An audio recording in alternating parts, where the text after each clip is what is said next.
Orang mau masuk? Ya, Assalamualaikum warahmatullahi wabarakatuh.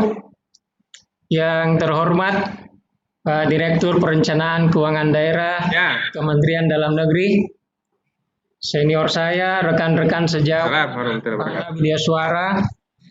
Oke, mohon izin, mohon maaf, acara ini terkesan dadakan. Tadi pagi, bukan tadi pagi mungkin, masih jam 11 saya coba-coba buat formulir apa namanya di teman-teman, kira-kira apa keinginan teman-teman ke depan, mengingat model pelatihan kepemimpinan ini tidak bermuatan hanya kepemimpinan, ternyata ada aspek manajerial di dalamnya, terutama di agenda ketiga. Dari survei kecil-kecil yang saya lakukan di grup yang saya bentuk, ternyata banyak permintaan teman-teman, terutama bidai suara yang baru bergelut di persoalan-persoalan manajemen pemerintahan, mengharap adanya satu pencerahan dari pejabat-pejabat publik yang bisa memberikan masukan ataupun bentuk perundang-undangan yang terkini, yang nantinya ketika berhadapan dengan peserta bisa lebih fleksibel menghadapi peserta. Kemudian saya mencoba menghubungi kerabat saya, Pak Direktur, kemudian mengutarakan maksud saya, dan alhamdulillah Pak Direktur merespon baik, dan saya kaget karena bilang bahwa sekarang juga boleh saya kelabarkan karena teman-teman sebagian sebetulnya berminat Pak Direktur, cuma sudah terlanjur ikut webinar di Kementerian Dalam Negeri. Ada yang bilang bahwa bagaimana kalau kita agendakan besok atau lusa. Saya bilang saya tidak bisa jamin sebetulnya waktu-waktu berikutnya karena kesibukannya Pak Direktur. Tapi insya Allah mungkin dia bisa menyempatkan lagi di lain waktu untuk kegiatan yang serupa.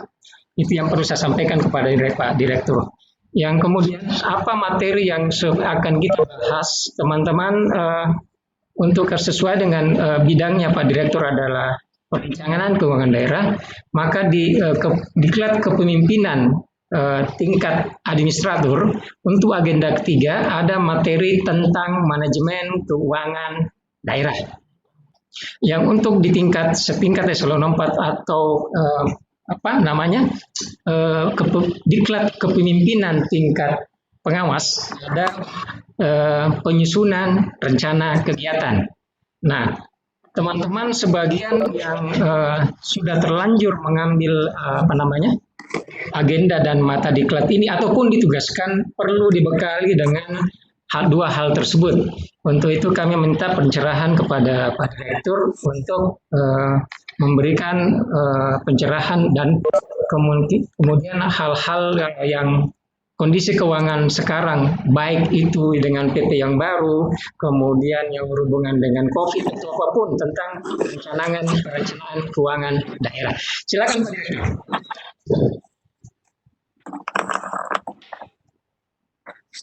Pak Direktur. Baik, bismillahirrahmanirrahim. Halo? Ya, silakan. Kedengaran? Ya, kedengaran. Baik, bismillahirrahmanirrahim. Assalamualaikum warahmatullahi wabarakatuh. Waalaikumsalam warahmatullahi wabarakatuh. Alhamdulillah, syukurillah. Mari kita panjatkan puji dan syukur. Kita bisa hadir di sini, saya kira pasti karena izin dan hidayahnya Allah. Dan alhamdulillah sudah masuk hari ke berapa? Hari ke-25 ya, bulan puasa ini, bagi yang berpuasa. Saya kira semoga Allah Subhanahu wa taala di bulan puasa ini sekaligus mengakhiri pandemi Covid ini dengan kita memasuki Idul Fitri. Amin. Idul Fitri. Amin insyaallah. Jadi setelah Idul Fitri mudah-mudahan kita sudah kembali normal gitu kira-kira. Amin. Pertama adalah saya ingin memperkenalkan diri. Saya ini juniornya Pak Ilham. Jadi begitu tadi pagi, tadi siang, kira-kira telepon, maka jawaban saya siap. Karena junior itu tidak boleh menjawab tidak siap. Karena memang pada hari ini saya kira di kami agak longgar, ya. Dan kami selaku para pejabat eselon 1 dan 2 di Kemendagri tidak diizinkan untuk tidak masuk kantor, walaupun masuk jam 9, jam 10, yang penting masuk kantor. Halo? Silakan. Lanjut. Halo? Ya, lanjut Pak Direktur. Lanjut? Siap. Lanjut. Lanjut, lanjut Pak. Oke, baik. Jadi saya intro dulu ya. Saya ini asli Sidrap, ya. Cerita dulu pengalaman sekitar 3 menit lah supaya kenapa saya ingin menyampaikan cerita ini supaya antara kita jangan lagi seakan-akan direktur, kalau biasanya kalau direktur di pusat ada jarak, makanya saya mau cerita. Kebetulan saya saja di direktur. Jadi saya ingin cerita dulu kalau saya ini seniornya Ilham. Saya pernah lurah di Sidrap, pernah sekcam di Rapang. Kemudian saya sebenarnya pernah hampir dijebak sama Pak Ilham dulu. Karena begitu penempatan, karena saya terlalu dekat sama Pak Ilham, saya pun mau ikut sama Pak Ilham pada saat penempatan tahun 2000 tahun 91. Mau saya ikut gabung di Sangkayu, ya. Setelah saya tanya-tanya berapa hari sampai di sana pada saat itu 2 hari 2 malam perjalanan Pak, dari Makassar, belum ada lewat Palu. Saya membatalkan niat saya. Izin senior, saya membatalkan niat saya ke Pasangkayu. Walaupun sekarang saya dekat dengan ketua DPRD-nya Mamuju Utara, Pak Lukman, tapi saya juga pernah ke sana. Akhirnya, saya membatalkan, terlalu jauh gitu kira-kira. Nah, pertemuan hari ini, saya kira kenapa saya merespon cepat, karena memang isunya isu menarik, ya, isu menarik. Jadi kemarin hari Rabu minggu kemarin itu saya dengan Pak Teguh, Pak BPSDM, menyampaikan akun-akun akselerasi perencanaan anggaran gitu. Kemudian baru kemarin dengan teman-teman KPK, DPK untuk menjelaskan bagaimana kaitannya anggaran dengan COVID gitu. Nah, begitu saya ditanyakan soal anggaran, ini saya langsung mengiyakan. Kenapa? Karena pertama, proses anggaran ini menjadi penting, Pak, dalam keuangan daerah. Kedua, PP yang selama ini kita baca itu sudah diganti semua gitu. Ya, PP 58 sudah diganti dengan PP 12 tahun 2019. Kebetulan memang yang menjadi buhirnya itu adalah di tempat kami, ya, di tempat kami. Nah, itu kira-kira informasi. Saya kira maka tidak ada alasan untuk menolak. Walaupun kesan mendadak, kalau saya sih tidak ada mendadak. Begitu ada perintah saya laksanakan. Kalau misalnya mau diulangi lagi silahkan gitu. Saya Alhamdulillah kita sama-sama dari Sulawesi, ya, dari Sulawesi Selatan, maka perintahnya di malam pun oke. Kemarin ketua DPRD, Asosiasi DPRD Indonesia, Pak Lukman itu telepon saya jam 20 malam. Saya bilang, Adinda segera jam 20 malam. Saya gabung dengan DPRD Indonesia di kabupaten. Saya gabung. Rencana besok lagi lanjut gitu. Maksud saya tidak ada jarak kalau kita ingin berdiskusi sepanjang medianya terpenuhi. Saya cuma tidak nyaman kalau diskusi lewat mobil. Kenapa saya tidak nyaman kalau di dalam mobil? Maka pandangan saya terhadap sekitar yang saya lewati terganggu gitu. Jadi kalau di rumah nggak ada gangguan. Gitu Pak ya? Halo? Halo? lanjut Pak. Halo? Lanjut Pak Direktur. Halo? Lanjut. Lanjut Pak, lanjut. Tes. Ya, siap. Lanjut Pak. Lanjut Pak. Kita memang lanjut. Oke, baik. Baik. Nah, aja ya, saya lanjut aja. Saya mau umum-umum saja. Nanti diperbanyak dengan diskusi, ya. Nah, terkait dengan metode baru ini, saya juga sudah bicara sama teman-teman BPSDM bahwa harusnya ya kader-kader kita di pemerintah daerah itu dalam kaitannya diklat dia harus siap pakai, ya, siap pakai. Termasuk saya sarankan CPNS, ya, calon ASN yang baru pun didiklatkan itu sudah supaya siap pakai. Apa siap pakainya? Paling tidak ilmunya mereka itu, ya, atau kita semua paham soal keuangan daerah, mulai dari perencanaan. Ya. Kalau pertanggungjawabannya belum, paling tidak dari perencanaan menghasilkan suatu APBD. Ini yang menjadi sangat penting. Kenapa? Nanti di situ potensinya masalah hukum apabila di pelaksanaannya hanya sesuai dengan dokumen perencanaan. Sementara ilmu perencanaannya nggak firm nih. Maka ilmu perencanaan yang paling penting. Nah, sebelum masuk ke soal perencanaan, mungkin saya ingin memberikan kalau tidak Kalau bukan merupakan informasi baru, paling tidak mengulang kembali. Sebenarnya ada slide yang saya sudah kirim sama Pak Ilham barangkali sebagai gambaran awal. Bisa dibuka nggak ya, Kak? Slide yang paling tidak slide yang saya sampaikan kemarin itu. Yang di BPSDM, akun-akun penganggaran. Karena untuk membuka laptop saya bingung nih. Ini aja saya dibukain sama staff. Nah, sambil menunggu slide yang dibuka Pak Ilham, Ya, mengatakan bahwa paling mungkin tidak waktu kita bisa samakan dulu persepsi soal saya masih bingung taruh di mana. Bukan di laptop sini. Oke, sambil menunggu itu gini. Nah, saya memulai dulu dari kepala daerah. Ya, saya memulai dulu dari kepala daerah. Karena kalau kita bicara keuangan daerah, kita langsung kepada aparatnya, langsung penganggaran. Nanti kita pertanyaan berikutnya, kok bisa terjadi ada kewenangan penganggaran seperti itu? Nah, saya mau memulai dulu dari atasnya. Siapa itu? Adalah kepala daerah. Ya. Kepala daerah selama ini kita cuma mengenal dia pemegang kekuasaan pengelolaan keuangan daerah. Saya mau tarik lagi di atasnya, Pak. Agak ke atas sedikit, Pak. Ke atas sedikit. Apa itu? Bahwa kalau kita bicara pemerintah Indonesia, pemegangnya kan Pak Presiden, Pak. Nah, di Undang-Undang 17 tahun 2003 itu diserahkan kepada kepala daerah.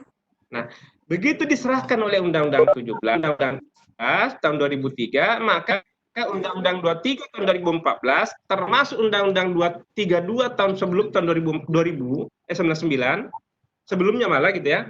Maka kepala daerah kita berikan jabatan selaku pejabat pemegang kekuasaan pengelolaan keuangan daerah. Nah, maksud saya, jabatan itu pemegang kekuasaan pengelolaan keuangan daerah karena ada penyerahan dari Pak Presiden. Ini menjadi sangat penting supaya kepala daerah selaku pemegang kekuasaan tidak semena-mena menggunakan kewenangannya. Nah, ini dia nih, ini menjadi penting. Apalagi kondisi sekarang ini, kondisi COVID kan, ada pergeseran anggaran. Nah, ini menjadi bagian yang penting. Nah, begitu diserahkan oleh Pak Presiden dan diakui, ditetapkan oleh Undang-Undang 23 kepala daerah selaku pemegang kekuasaan pengelolaan keuangan daerah, maka kewenangan kepala daerah menjadi kuat. Kuat dalam pemahaman ada koridor-koridornya. Nah, koridor-koridor keuangan daerah ada prinsip efisien, adil, transparansi, taat kepada peraturan perundang-undangan. Kalau kita bicara soal keuangan daerah kaitannya dengan penganggaran, maka ada dua pasal, ada dua pasal dan dua undang-undang yang harus kita pegang. Pertama adalah Undang-Undang 1 tahun 2004 tentang perbendaharaan negara. Di sana dikatakan bahwa setiap pejabat dilarang melakukan sesuatu yang menyebabkan uang keluar dari APBD yang anggarannya tidak tersedia atau tidak cukup sedia. Jadi kalau ada pejabat, saya kira kita semua tidak boleh mengeluarkan anggaran kalau tidak tersedia atau tidak cukup tersedia. Nah, yang kedua, ada kontradiktif sebenarnya, tetapi itulah aturan. Di Undang-Undang 17 tahun 2003 ya, tentang keuangan negara boleh mengeluarkan anggaran yang tidak dianggarkan dalam keadaan mendesak dan keadaan darurat. Nah, itu kondisi di mana sekarang ini sudah mulai terjadi, ya. Ada kondisi mendesak, ada kondisi darurat, tapi anggarannya tidak ada. Oke. Nah, ketentuan ini kita coba terjemahkan turun lagi ke bawah, ya. Bagaimana proses penganggaran itu? Apa yang dimaksud dengan penganggaran? Apa yang dimaksud dengan keuangan daerah? Jadi teman-teman sekalian, kalau kita suka menyebut ada anggaran daerah, ada keuangan daerah, ada uang daerah, ini nomenklatur yang punya makna tersendiri-sendiri. Nah, kita memulai. Kalau tadi Pak Ilham menyebut saya Direktur Perencanaan Keuangan Daerah, doa saya jadi amin. Kenapa amin? Pertama adalah saya Direktur Perencanaan Anggaran Daerah. Yang kedua, saya sedang menunggu Kepres. Boleh saja, tetapi jangan. Dirjen Keuangan. Tadi sudah terpenuhi dua. Direktur Perencanaan Keuangan Daerah. Perencanaannya sudah dapat. Dirjen Keuangan Daerahnya belum dapat karena menunggu Kepres Pak Presiden. Mudah-mudahan awal tahun depan. Mohon doa teman-teman ini Mudah-mudahan salah satu putra Sulsel ya bisa menjadi Dirjen Bina Keuangan Daerah. Ini agak ketat ini persaingannya. Amin. Nah, maka kalau kita berbicara uang, ada uang daerah, ada keuangan daerah, ada perencanaan anggaran. Nah, ini kayak saya, teman-teman media suara ini menjadi poin sangat penting ini. Ya. Jangan bahasa jalanan, ya. Wah, keuangan daerah bos. Wah, kesan kita hanya bicara PT, gitu kan? Padahal tidak seperti itu. Anggaran daerah, apa itu anggaran daerah? Ada uang daerah. Nah, saya ingin memulai. Kalau kita bicara uang daerah, berarti uang yang ada di kas daerah. Kalau kita bicara keuangan daerah, ada lagi normanya hak daerah ya, yang dapat dinilai dengan uang, itu keuangan daerah. Kalau begitu kita paham norma itu ada di slide, maka kita mengatakan, kalau begitu apa lingkup keuangan daerah? Nah ini, begitu kita bicara, sudah paham tadi keuangan daerah, ada lingkupnya. Sederhananya lingkupnya keuangan daerah begini. Sederhananya, sangat sederhana. Saya mau bawa ke pelaksanaan. Hampir di semua daerah sekarang ini sudah kembali ke Undang-Undang 1. Apa Undang-Undang 1? Pendapatan uang itu sendiri sama aset menjadi satu SKPKD. Satuan Kerja Pengelolaan Keuangan Daerah. Di mana mengurusi ada pendapatan, ada aset, sama ada uang itu sendiri. Itulah sebenarnya lingkup keuangan daerah. Jadi kalau kita berbicara keuangan daerah, itu pasti kita berbicara soal barang. Ya. Kita lihat saja ke Ditjen Keuangan Daerah. Ditjen Keuangan Daerah itu bukan hanya satu direktorat, tapi ada 5 direktoratnya. Pertama, Direktorat Perencanaan Anggaran Daerah. Ya. Kedua, Direktorat Pertanggungjawaban Pengelolaan Keuangan Daerah. Yang ketiga, Direktorat Pendapatan Daerah. Yang keempat, Direktorat Barang Milik Daerah, BMD dan BUMD. Yang kelima, Direktorat Dana Perimbangan. Ini sebenarnya semua menjadi satu di unit kerja di daerah yang namanya SKPKD, Satuan Kerja Pengelolaan Keuangan Daerah. Nah, alhamdulillah sebagai informasi bukan Moria ini, alhamdulillah sejak saya pindah dari Sulsel ke Jakarta tahun 98 itu, saya belum pernah keluar yang di bidang keuangan daerah sampai sekarang. Pada saat saya pindah dulu saya ngurusi pajak. Hampir 13 tahun saya ngurusi pajak daerah. Nah, pajak daerah ini adalah lingkup dari pengelolaan keuangan daerah. Kemudian hampir 8 tahun saya ngurusi, 7 tahun atau 6 tahun saya ngurusi barang milik daerah. Barang milik daerah ini pun adalah lingkup keuangan daerah. Terakhir ini saya ngurusi soal perencanaan anggaran daerah. Nah, intinya di sini dia. Termasuk saya pernah mengurusi namanya BUMD. Nah, semua ini adalah lingkup keuangan daerah yang tertuang dalam APBD. Maka kalau kita bicara keuangan daerah, maka itulah lingkupnya semua tadi yang dituangkan dalam APBD. Nah, ada prinsip dasar dalam ber-APBD anggaran ini. Kalau kita bicara perencanaan anggaran, perencanaan paling tidak harus apa? 3 unsur yang kita pegang. Bahwa tidak boleh kita menganggarkan dalam APBD yang bukan merupakan kewenangan. Nah, ini dia. Tidak boleh menganggarkan dalam APBD yang kalau bukan merupakan kewenangan. Yang kedua, tidak boleh menganggarkan yang tidak memiliki dasar hukum. Oke? Kewenangannya jelas, kewenangan itu terbagi dalam urusan. Itulah kewenangan. Di PP 18. Kemudian tidak boleh kalau tidak ada dasar hukumnya. Tidak saya nanya menganggarkan, yang penting dianggarkan Pak. Yang ketiga adalah mampu nggak daerah ini. Nah ini dia nih. Jadi kenapa saya tertarik menjelaskan ini? Kenapa? Karena selama ini ada APBD asal menganggarkan saja. Saya pernah mendengar, ini kok dianggarkan? Maunya kepala daerah. Ini kok dianggarkan? Maunya kepala daerah. Saya selaku yang mengevaluasi APBD termasuk kabupaten kota, saya wanti-wanti betul itu. Agak keras kita ini mengevaluasi APBD. Kenapa agak keras kita mengevaluasi APBD? Karena banyak daerah tidak melaksanakan hasil evaluasi. Terserah masa bodoh teing lah kata orang di sini, masa bodoh lah hasil evaluasi, yang penting saya perda. Karena begitu menjadi perda jadi masalah. Apa menjadi sah menurut dia? Maka saya suka nanya kalau kita berdiskusi, apakah kalau sudah menjadi perda, sudah sah untuk dilaksanakan? Semua menjawab sah. Sudah benar, benar Pak, sepanjang ada perdanya. Bila ada perdanya, bilangnya, bilang belum tentu Pak. Kenapa? Apapun yang dicantumkan di perda, normanya adalah harus memiliki dasar hukum. Hasil evaluasi hanya memberikan, ini boleh dianggarkan sepanjang memiliki norma-norma seperti ini. Nah, kadang-kadang daerah itu tidak memiliki norma itu. Saya kasih contoh misalnya nih, saya belum masuk ke teknis penganggaran. Saya kasih contoh misalnya. Salah satu kabupaten di Kalimantan Timur itu menganggarkan penyertaan modal 100 M. Dan sudah ada di perdanya. Kalau kita semua pemahamannya sampai kepada perda saja, maka pasti sudah bisa dicairkan kan? Justru karena di perda dianggarkan, begitu mau dicairkan, disitulah kehati-hatian kita. Saya banyak menjadi saksi ahli teman-teman KPK, teman-teman kejaksaan, bukan di penganggaran, tapi di pelaksanaan. Kenapa di pelaksanaan? Karena ilmu penganggarannya tidak terpenuhi, tidak cukup. Karena dia berpikir kalau sudah dianggarkan di APBD, sudah selesai lah eksekusi. Nah, salah ini. Maka daerah tersebut, saya datang ke Pemdanya, saya kasih 3 pertanyaan, tidak bisa dijawab, padahal sudah ada di APBD. Sampai sekarang tidak bisa dicairkan. Kenapa? Karena memang tidak memenuhi unsur dasar hukumnya. Nah, maksud saya ingin memulai dulu bahwa ternyata dalam ber-APBD itu tidak segampang yang kita lihat sekarang ini. Ya, tidak segampang. Kenapa?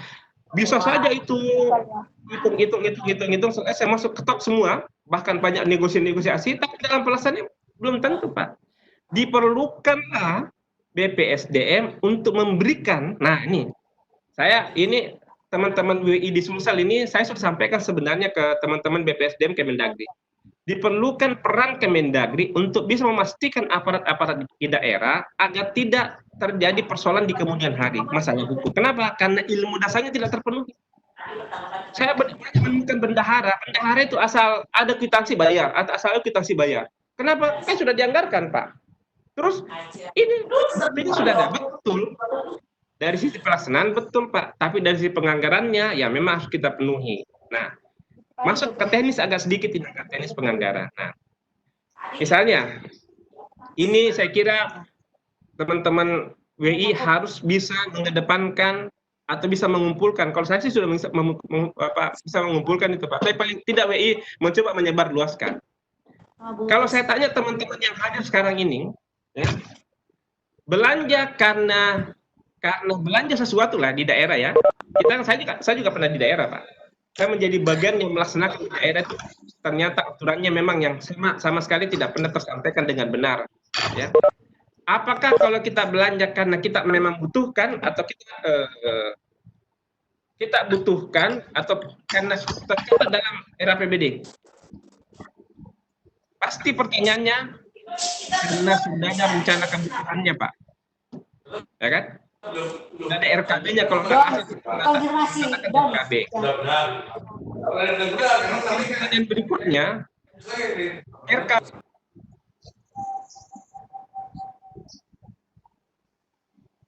butuhkan Pak. Saya bilang yang namanya kebutuhan betul. Setiap saat ada kebutuhan, tetapi kebutuhan itu dibatasi. Kebutuhan itu dibatasi. Nah, kalau kita bercanda sedikit, mohon maaf, Ibu Mahniar, halo, Ibu Mahniar. Nah, mohon maaf ini, kalau kita bicara bahwa kebutuhan istri seorang lelaki berapa paling banyak? Saya minta jawabannya Bu Mahniar. Jangan tanya saya. Jangan tanya laki-laki.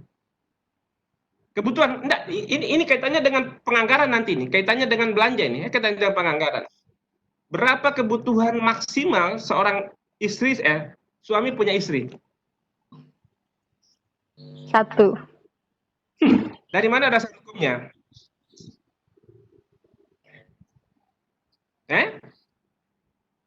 Halo Bu Maniar. Halo. Halo, Pak. Kalau bicara kebutuhan rumah tangga ya primer sekundernya, Pak. Oke. Ini kan analisis ya. Nah, saya ingin mengajak teman-teman ini berpikir, saya sudah mengatakan tadi, ini kebutuhan di APBD. Saya mau coba bawa dulu nih, saya suka menyampaikan, saya coba bawa dulu ke kehidupan. Ada dasar hukumnya. Kalau nggak ada dasar hukumnya, kita tidak bisa mengatakan 3, 4 atau apa, nggak bisa. Iya, betul. Nah, sama dengan aku mengatakan kendaraan dinasnya di BPSDM berapa kebutuhannya? Mulai dia mencatat. Sebentar lagi rapat. Dia mulai mencatat ini 10 Pak. Saya tanya lagi, kenapa 10? Kan gitu. Nah, kembali ke Bu Mahnia untuk meyakinkan dulu. Kembali ke Bu Mahnia. Berapa kebutuhan? Kebutuhan istri. Karena saya tinggal di kota di Bogor ya Pak, saya tinggal di Bogor dan kebutuhan saya Jakarta Bogor itu ya untuk kebutuhan saya sih nggak neko-neko Pak, sesuai dengan gaji eselon 2 aja lah Pak.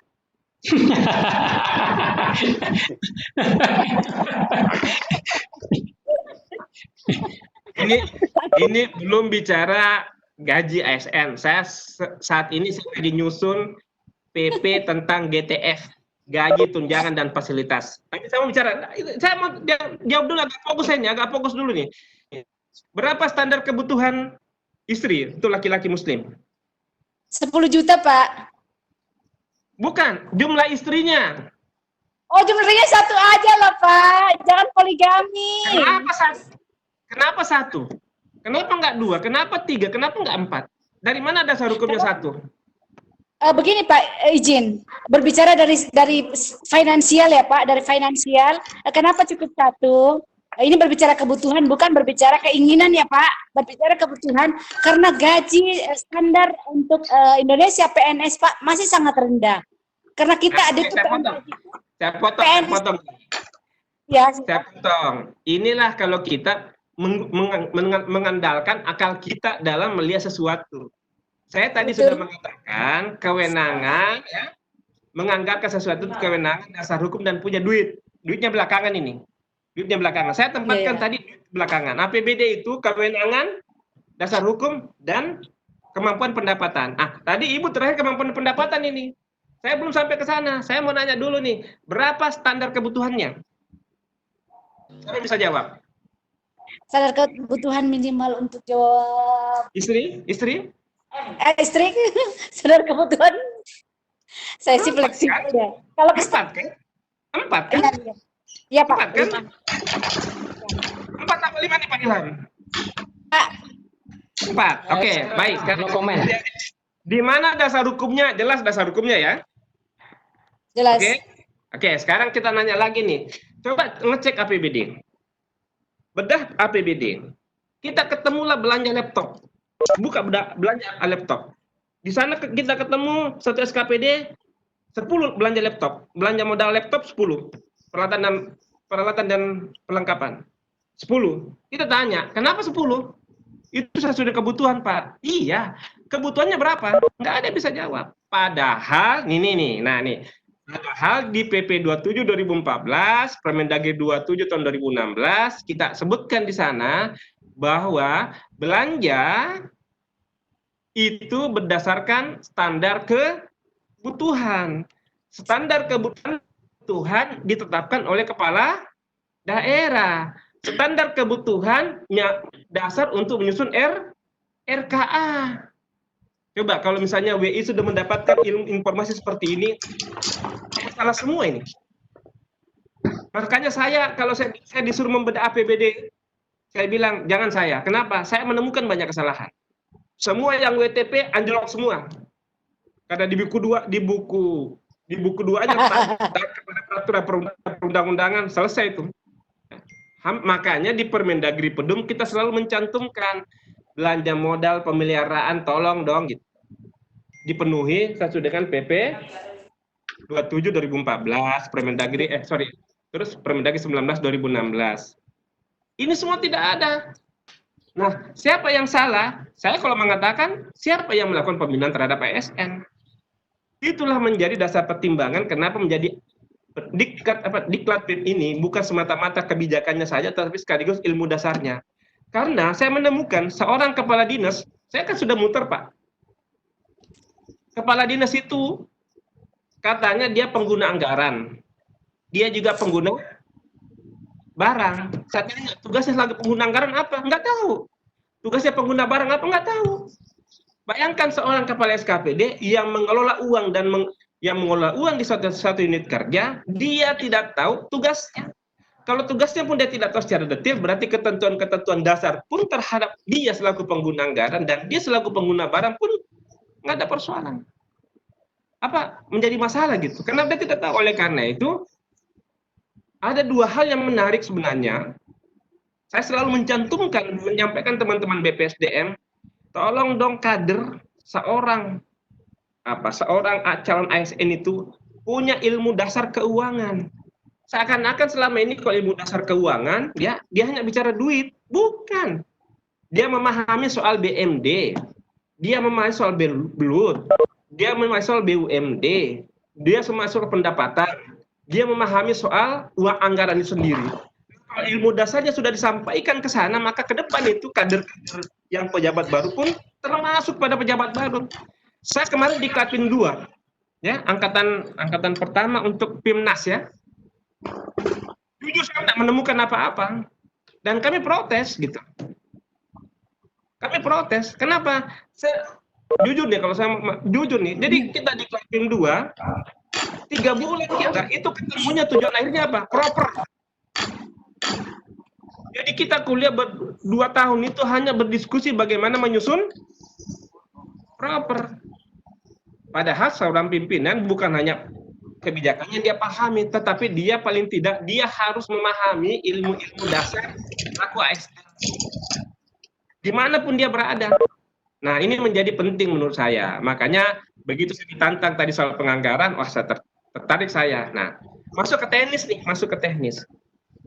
RKA, penyampaian di APBD sampai kepada DPRD ini menjadi sangat penting. Semua tahapan ini kami sekarang sudah menyusun pengganti Permendagri 13. Ini semua tahapan kita kunci. Ya. Apa gunanya kita kunci? Supaya taat kepada tahapan-tahapan penyusunan APBD. Tidak boleh ada, kalau bahasa sederhana, tidak boleh ada penumpang gelap.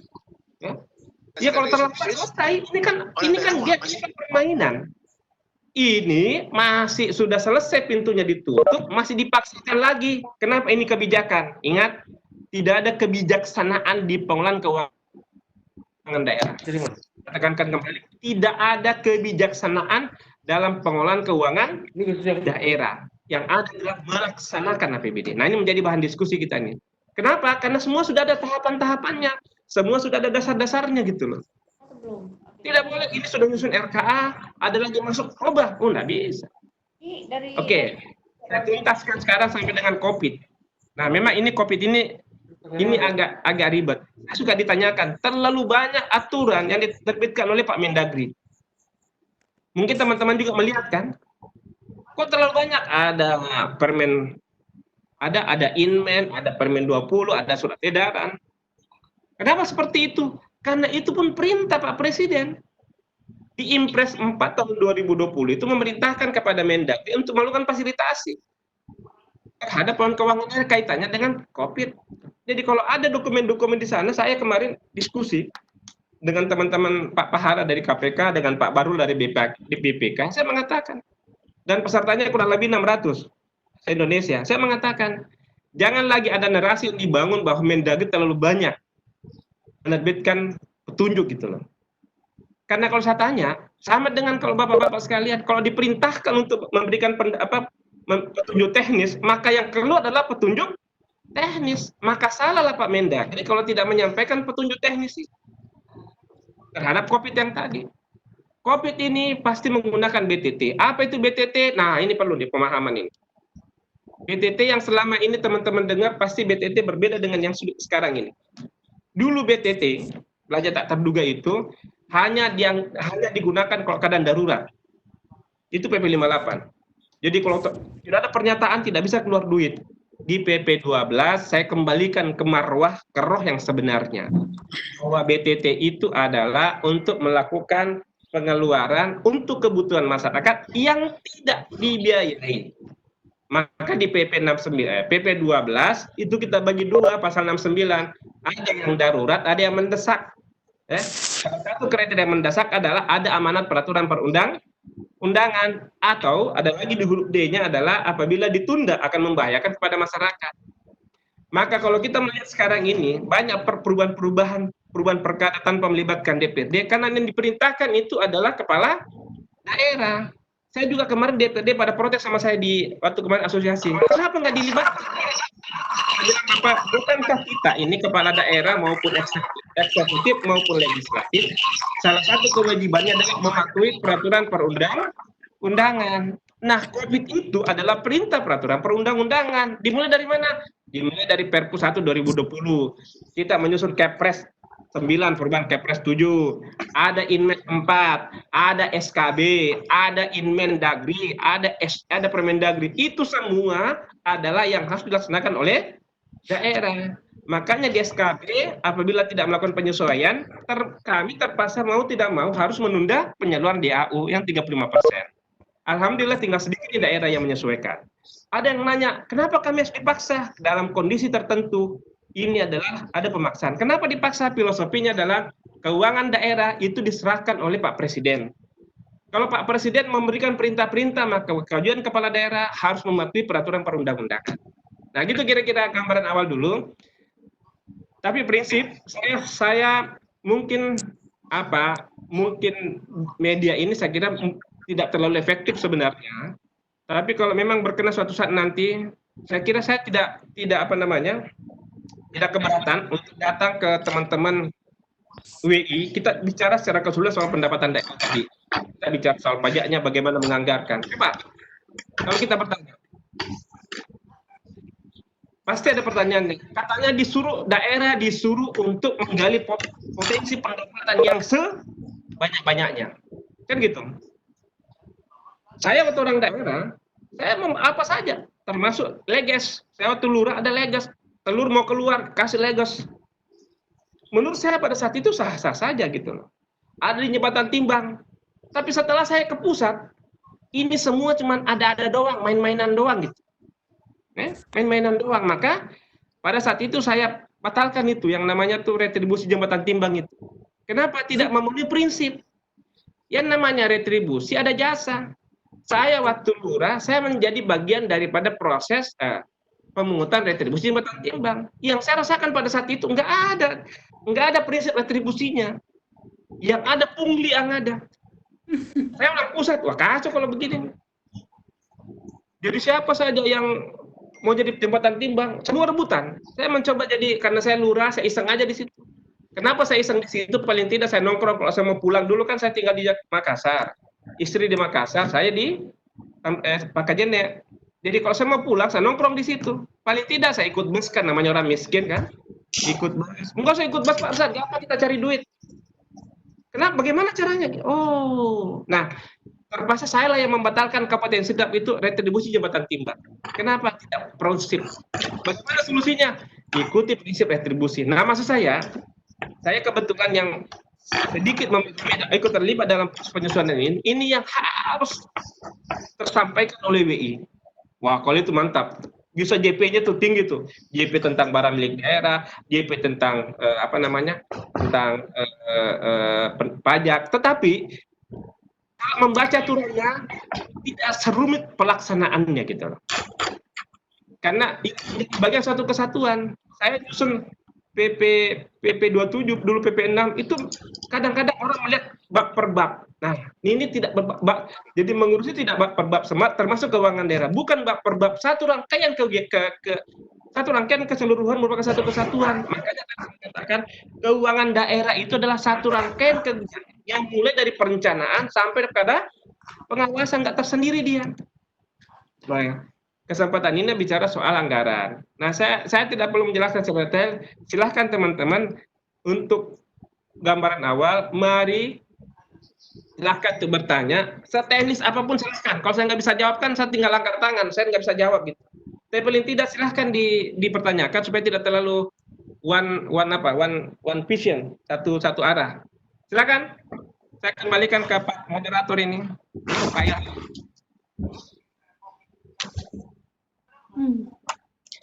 Assalamualaikum. Makasih Pak Direktur. Saya salah sebut tadi Direktur Keuangan Daerah. Ternyata beliau Direktur Perencanaan Keuangan Daerah.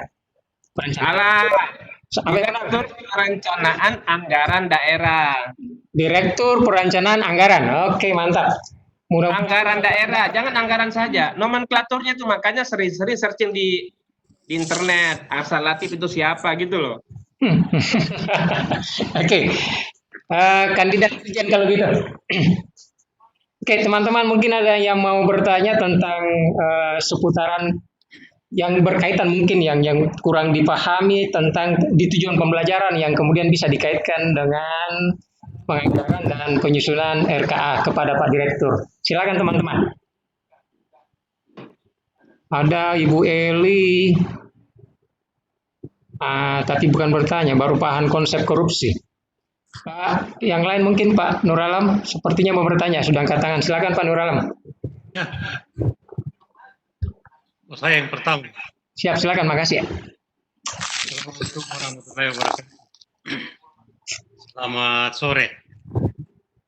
Pertama-tama saya ingin sampaikan dulu rasa bangga plus kagum Pak Arsan, Pak Direktur ini.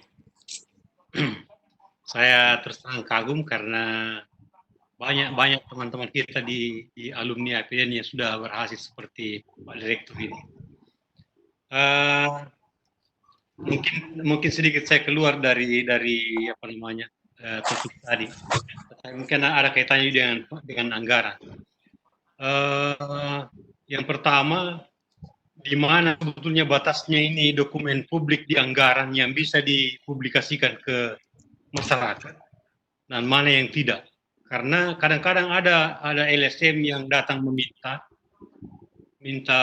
apa namanya dokumen-dokumen APBD, dokumen anggaran ini, sehingga kadang-kadang ada yang keluar difotokopi dan beredar di masyarakat. Sebetulnya kalau menurut saya termasuk hal yang belum pantas atau belum patut dipublikasikan secara luas. Nah ini yang jadi yang pertama, di mana batasannya sebetulnya dokumen publik di anggaran ini. Kemudian yang kedua, anggaran yang tidak tersedia. Tetapi apa jawaban saya kalau saya ditanya, ini memang tidak tersedia, tetapi nanti akan cukup kalau dipaham. Jadi dia tetap keluarkan saja. Tetap dia cairkan, dia belanjakan, karena pertimbangannya sebenarnya dia di perubahan anggaran itu bisa ditutupi kembali. Ya, kemudian yang kedua ini ada keberanian, tapi tidak tahu keberaniannya bagaimana ini bisa dipertanggungjawabkan. Yang ketiga mengenai dasar hukum penganggaran. Tingkat yang paling rendah itu di kabupaten atau di provinsi, misalnya satu program kegiatan, apakah sampai ke keputusan gubernur, peraturan gubernur, atau ke edaran. Kita sudah ada dasarnya dari pusat misalnya, tinggal mau lihat cantolannya pasal berapa yang kena untuk buat perdanya, kemudian dari perda itu dijabarkan dengan pergub, terus ke bawah ke keputusan gubernur atau keputusan bupati. Lantas kalau itu masih dianggap masih kurang, apakah perlu lagi diberikan semacam surat edaran untuk memperjelas apa yang sudah dijadikan kebijakan. Terima kasih Pak Direktur. Iya, Pak Direktur, silakan langsung aja Pak Direktur. Baik, terima kasih. Ini kita panggil Bang Nur Alam ini sebagai senior atau sebagai guru nih? Iya. Sebagai dosen kita dulu ini kan? Sedikit Pak. Ini begini. Saya ini selesai di struktural 2018. Jadi terakhir saya sebagai asisten pemerintahan di Provinsi Barat. Kemudian beralih ke Widya Suara. Jadi sudah 2 tahun bergabung bersama Pak Ilham. Baik. Kira-kira jalan singkat. Ya. Oke. Saya selalu memanggil orang di atas saya itu sebagai kakanda. Saya tidak tahu, mungkin orang mengatakan terlalu lebay, tapi bagi saya siapa tahu ya. Saya sebagai orang Bugis itu prinsip itu tertanam betul dalam pikiran saya. Siapa tua, silakan. Nah itu prinsip paling bagus. Maka saya selalu mengambil kakanda siapapun yang di atas senior saya. Bukan berarti saya merasa mudah terus gitu kan, tapi ada saatnya kalau saya panggil dia kakanda, saya panggil kakanda. Kalau dia Adinda, saya panggil Adinda. Atau kalau enggak bagaimana saudaraku. Saya tidak tahu. Saya tidak terlalu nyaman memanggil Pak, apalagi namanya kalau Pak Dir. Bagaimana Pak Dir? Buku saya nggak ada nama saya. Namanya saya Arsan gitu. Kebetulan saja dapat namanya Direktur Perencanaan Anggaran Daerah. Baik, pertama gini, kakanda senior. Jangan teman-teman ini jangan terlalu gampang menyusun perkada. Nah, itu prinsip. Selama ini saya selalu dikatakan sudah ada perkadanya, Pak.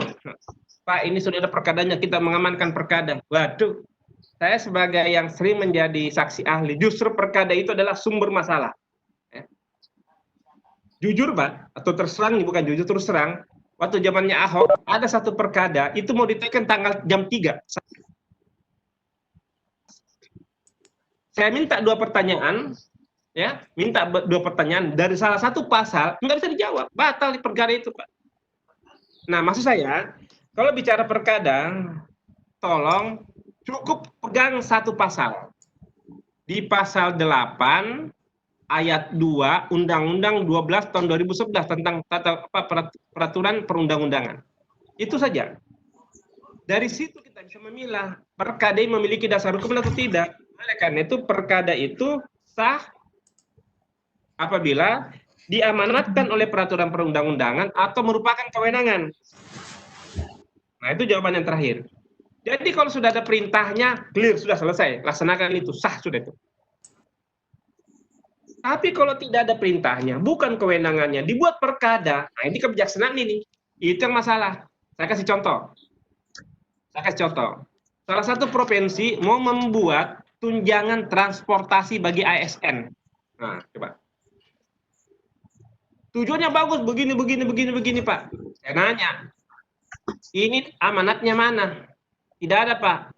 Ini kewenangannya mana? Tidak ada, Pak. Ini apa kebijakan? Cabut perkada itu. Kenapa? Kalau itu dibiarkan dan itu uang keluar diterima oleh ASN, maka apakah ini kerugian daerah? Iya. Kerugian daerah sejumlah uang keluar dari APBD karena tidak memiliki dasar hukum. Dibalik, ini kan perkada, Pak. Kita balik lagi. Perkada sah apabila diamanatkan oleh peraturan perundang-undangan atau merupakan kewenangannya. Tidak ada kewenangannya itu Pak Kepala Daerah menetapkan tunjangan transportasi, Pak. Kewenangan kepala daerah itu menetapkan kebijakan pelaksanaan APBD. Ini menetapkan kebijakan di mana membebani kepada APBD. Itu jawaban saya. Kalau sudah clear, Pak, ada perintahnya, buat. Kalau tidak ada perintahnya, jangan. Kita cek kewenangan. Itu satu. Nah, yang kedua dokumen publik, Pak. Tidak ada yang rahasia di APBD. Tidak ada yang rahasia di APBD. Semua dokumen yang sudah ditandatangani oleh pejabat publik clear. Itulah kenapa di Undang-Undang 23 dan di PP 12 pasal 214 pemerintah daerah wajib menyediakan informasi keuangan daerah dan diumumkan kepada masyarakat. PP 12 pasal 214. Memang mungkin zamannya Kakanda, waktu zamannya dulu itu kan saling umpet-umpetan, Pak. RKA, rencana kegiatan anggaran. Ada rahasia apa di sana? RKA itu kan pelaksanaan dari APBD. RKA, rencana kegiatan anggaran, itu SKPD, ada rencana pendapatan, ada rencana belanja. Setelah saya memahami APBD, kok terlalu rahasia itu APBD? Apa yang dirahasiakan? Bagaimana mungkin dirahasiakan kalau ada dasar hukumnya? Begitu dirahasiakan berarti ada sesuatu yang salah. Saya kasih contoh. Misalnya gini. Kita tanya berapa jumlah mobil yang dibeli tahun ini? Rahasia, Pak. Apa iki rahasia ini? Di belanja modal sudah muncul rupiahnya. Di RKA-nya muncul berapa jumlahnya. Nah, kita nanya, kenapa jumlahnya sekian? Begitu dia sembunyikan, berarti ada dokumen yang tidak tersedia pada saat itu. Coba kalau lengkap, Pak. Ya, misalnya gini, sederhana.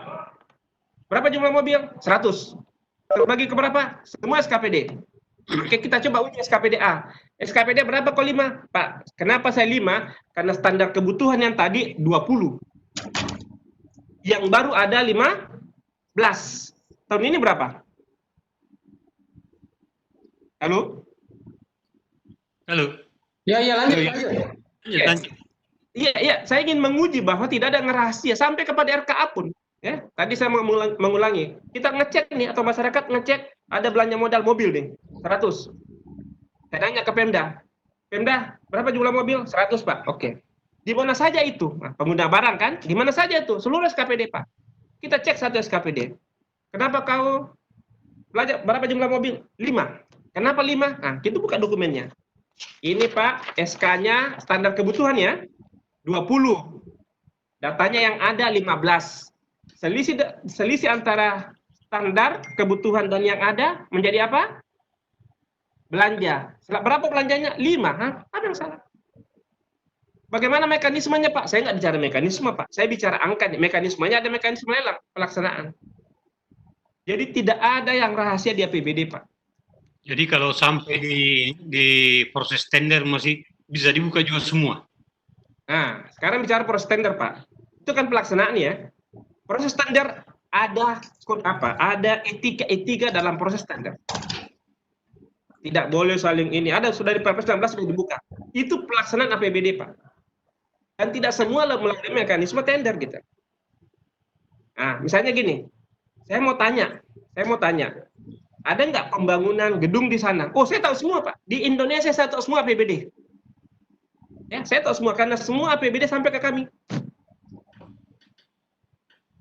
Kami sedang membangun SIKEUDA, Sistem Informasi Keuangan Daerah. Itu nanti apa yang diinput oleh daerah langsung kita bisa baca semua.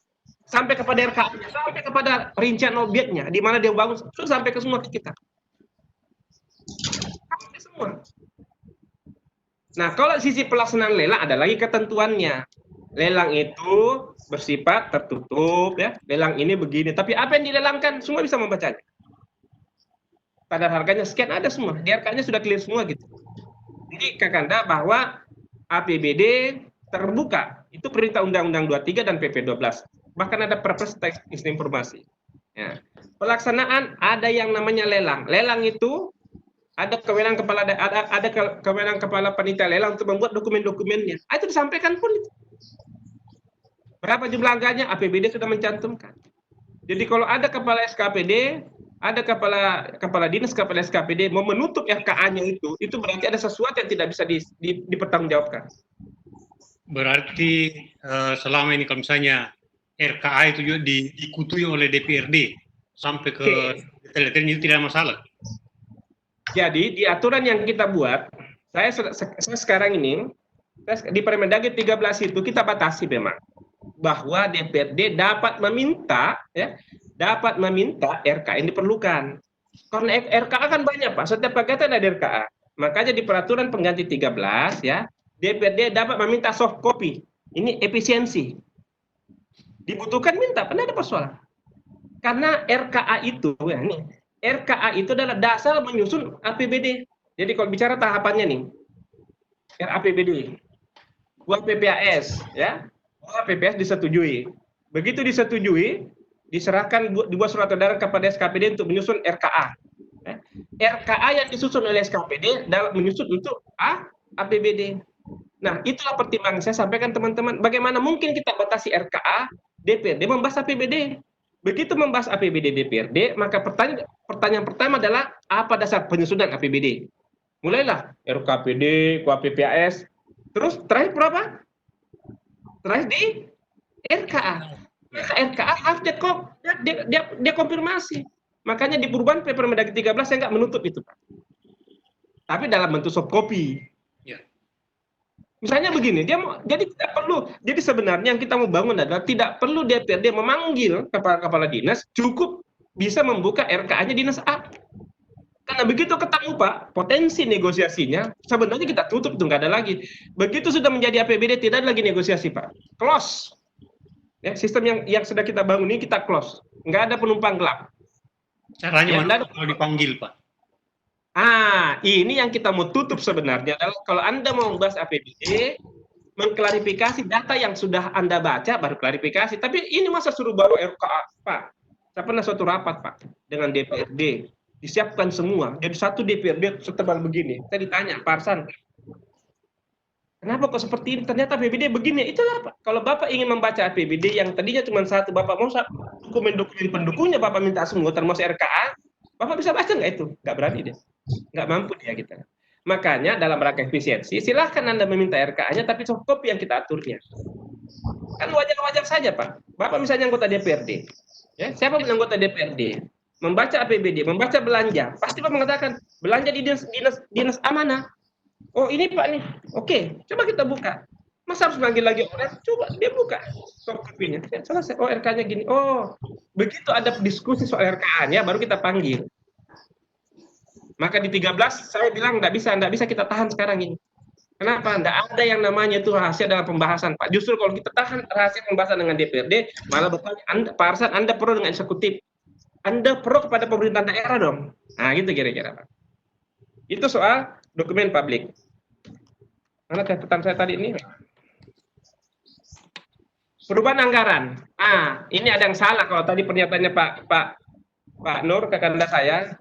Bisa nggak menggunakan uang dulu kemudian dituangkan dalam perubahan APBD? Jawaban saya tidak bisa.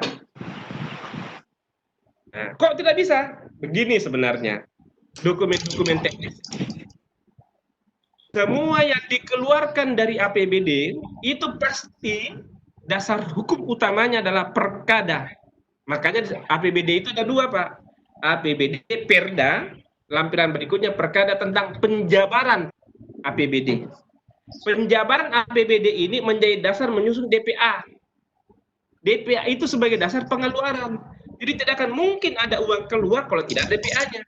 Tidak akan mungkin ada belanja kalau tidak ada perkadanya. Gitu. Maka semua diatur dengan perkada. Perkada dasar menyusun DPA. Nah, perkada inilah nanti dituangkan dalam perubahan APBD. Jadi boleh sesuai dengan kewenangannya. Maka di PP 12 kita sudah bagi mana kewenangan eksekutif, DPRD, mana kewenangan eksekutif. Kewenangan eksekutif silahkan melakukan pergeseran-pergeseran. Tapi dengan cara apa? Merubah perkada. Jadi perkada itu berkali-kali bisa dirubah. Dan perkada tidak melalui mekanisme fasilitasi. Saya tekankan di sini ya. Ini masih ada perdebatan ini. Perkada penjabaran APBD difasilitasi oleh Biro Hukum kalau di Kabupaten Kota Biro Hukum. Kalau Kemendagri, kalau provinsi Kemendagri enggak. Saya sudah komunikasikan ya Permendagri 80 itu dikecualikan terhadap peraturan yang melalui mekanisme evaluasi. Perkada penjabaran adalah mekanisme evaluasi. Saya kira itu, Pak, yang saya sampaikan. Jadi APBD tidak mungkin ada uang keluar tanpa dianggarkan. Bisa dianggarkan, ada mata anggarannya namanya BTT. Kalau BTT nggak cukup, ambil daripada penjadwal ulang, ambil macam-macam. Tapi terakhir semua dengan perkada tentang perubahan. Ada juga namanya pembebanan langsung, ya. Apa pembebanan langsung? Seperti Permendagri 20. Ada rencana kerja kebutuhan. Berarti uang itu langsung digunakan dari BTT, ya. Kopi ini, saya butuh begini RKB. RKB punya ketentuan khusus. Dia punya rekening tersendiri, pertanggungjawaban juga tersendiri. Saya kira gitu, Pak. Ini agak teknis ini, Pak. Ini agak teknis. Tapi saya kira kalau WI sudah bisa sampai kepada teknis, wah itu WI Sulsel yang paling bagus itu. Yang lain daerah belum ada. Kembali ke Pak Ilham. Oke, makasih. Saya tidak mau panggil Pak Direktur sebetulnya. Oke. Saya undang seorang direktur, jadi saya harus panggil direktur. Oke. Mungkin teman-teman lain mulai kepala sebelumnya dengan aturan-aturan ini yang mungkin Pak Arsan Lati, Pak Acang, bisa men-share ke saya atau langsung ke teman-teman nanti tentang aturan-aturan yang terkini, terutama kemarin yang terbit peraturan presiden itu, Pak. Yang kemudian saya kurang apakah ditangguhkan pelaksanaannya atau bagaimana, saya kurang paham. Mungkin perlu penjelasan Pak Direktur. Yang mana? Mengenai yang mana nih? Untuk pelaksanaan Karena APBD. Apa? Yang pelaksanaan penyusunan APBD yang terbaru. Oke, bentar. Saya kita tanda tangan dulu TPP nih. TPP apa ini? Kutai Kartanegara. Oke. Fotokopi kan saya ini kirimkan. Kirimkan saya. Jadi gini, harusnya sebenarnya setiap tahun adalah menteri diamanatkan oleh Undang-Undang 23 tahun 2014 dan di PP 12 tahun 2019 bahwa setiap tahun Menteri Dalam Negeri menetapkan kebijakan pedoman umum penyusunan APBD. Maka terbitlah itu tahun kemarin untuk APBD 2020 Permendagri 33 tahun 2019.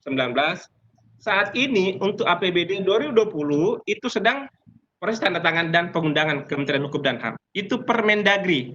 Tadi saya mendengarnya Kepres. Sorry, Jadi khusus saya salah. Yang saya maksud adalah peraturan presiden standar harga satuan regional yang itu saya salah sebut tadi. Yang sudah terbit kemudian belum berlanjut pelaksanaannya. Ini menarik. Pertama begini, tidak ada peraturan pelaksanaannya Perpres 33 itu ke Pak Menteri, tapi ke teman-teman daerah. Perpres 33 itu adalah, nih kalau kita bicara dulu kita bicara dulu standar harganya kan yang menghebohkan ini kan teman-teman DPRD ke saya. Ya kan? Kalau teman-teman daerah saya kira tidak terlalu heboh lah ya. Kalau kita mau berpikir bersih dan jernih. Nah, saya ingin mengajak dulu karena kita sudah WI, maka kita coba menjernihkan pemikiran kita.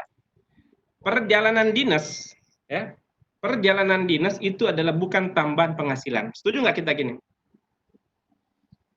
Nggak ada yang jawab ya? Ya, siapa ya? Perjalanan dinas bukan tambahan penghasilan. Bukan. Setuju.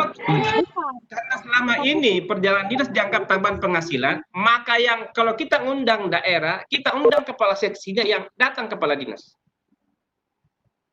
Kenapa? Karena ada penghasilan yang diharapkan di sana.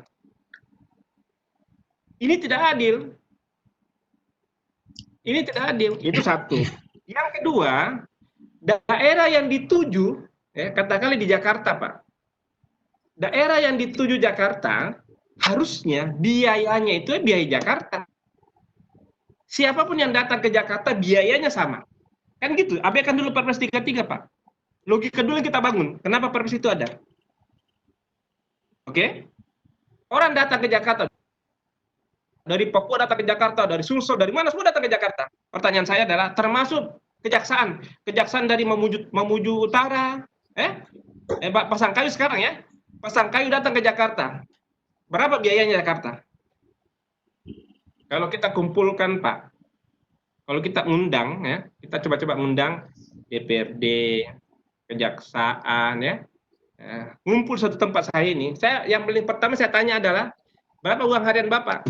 Ada 6 juta. Berapa uang Bapak? Ada 7 juta. Berapa uang Bapak? Ada 4 juta, ada 2 juta, ada 700, ada macam-macam. Saya tanya, daerah yang dituju Jakarta harusnya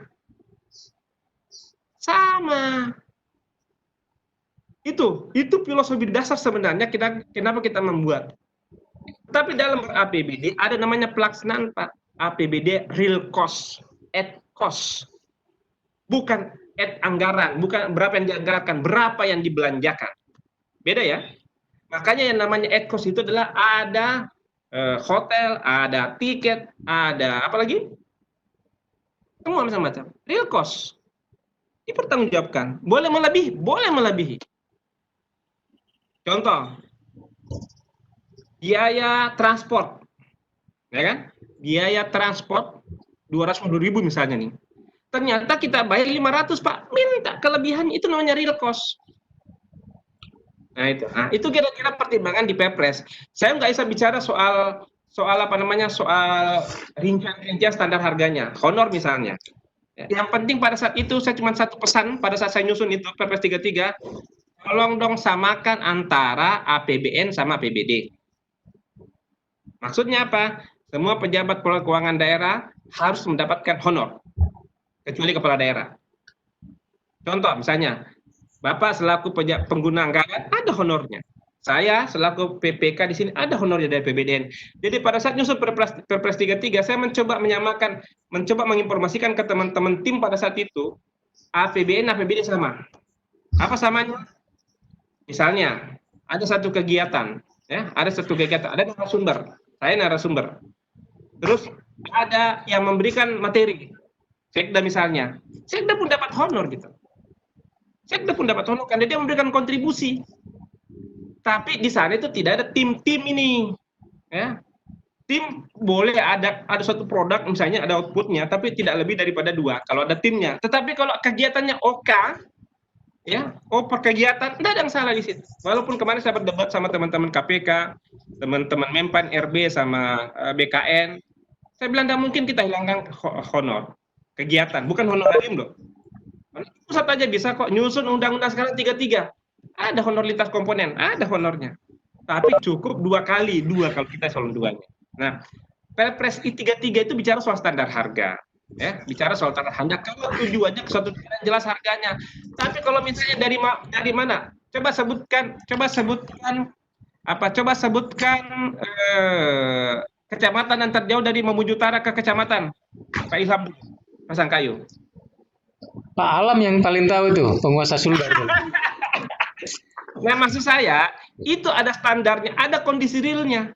Standarnya misalnya dikasih uang transport sekian, ternyata transportnya mahal, Pak. Dibayar, ada buktinya. Real cost.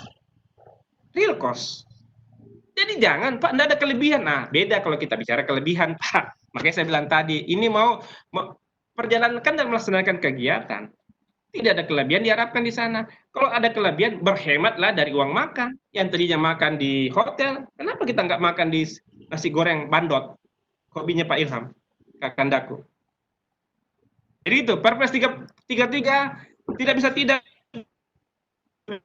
Saya sebenarnya itu mau APBD 2020. Saya berkeras, Pak, saya mau 2020. Jangan begitu Pak Arslan, lo nggak ada lagi. Saya sengaja agak keras seperti itu supaya dia bilang saya tidak pro Pemda. Sebenarnya saya pro Pemda, tapi setelah diskusi tingkat pimpinan ya udah 2021 lah. Nah, 2021 di Permendagri sudah dicantumkan seperti itu. Honor memang 1,7 per jam kalau nggak salah ya. Tapi kalau saya menjadi narasumber kan saya tidak pernah menghitung honor, Pak. Karena saya tahu itu apa yang saya tanda tangan dengan isinya pasti berbeda. Mudah-mudahan berbeda, bukan begitu Pak Ilham? No comment.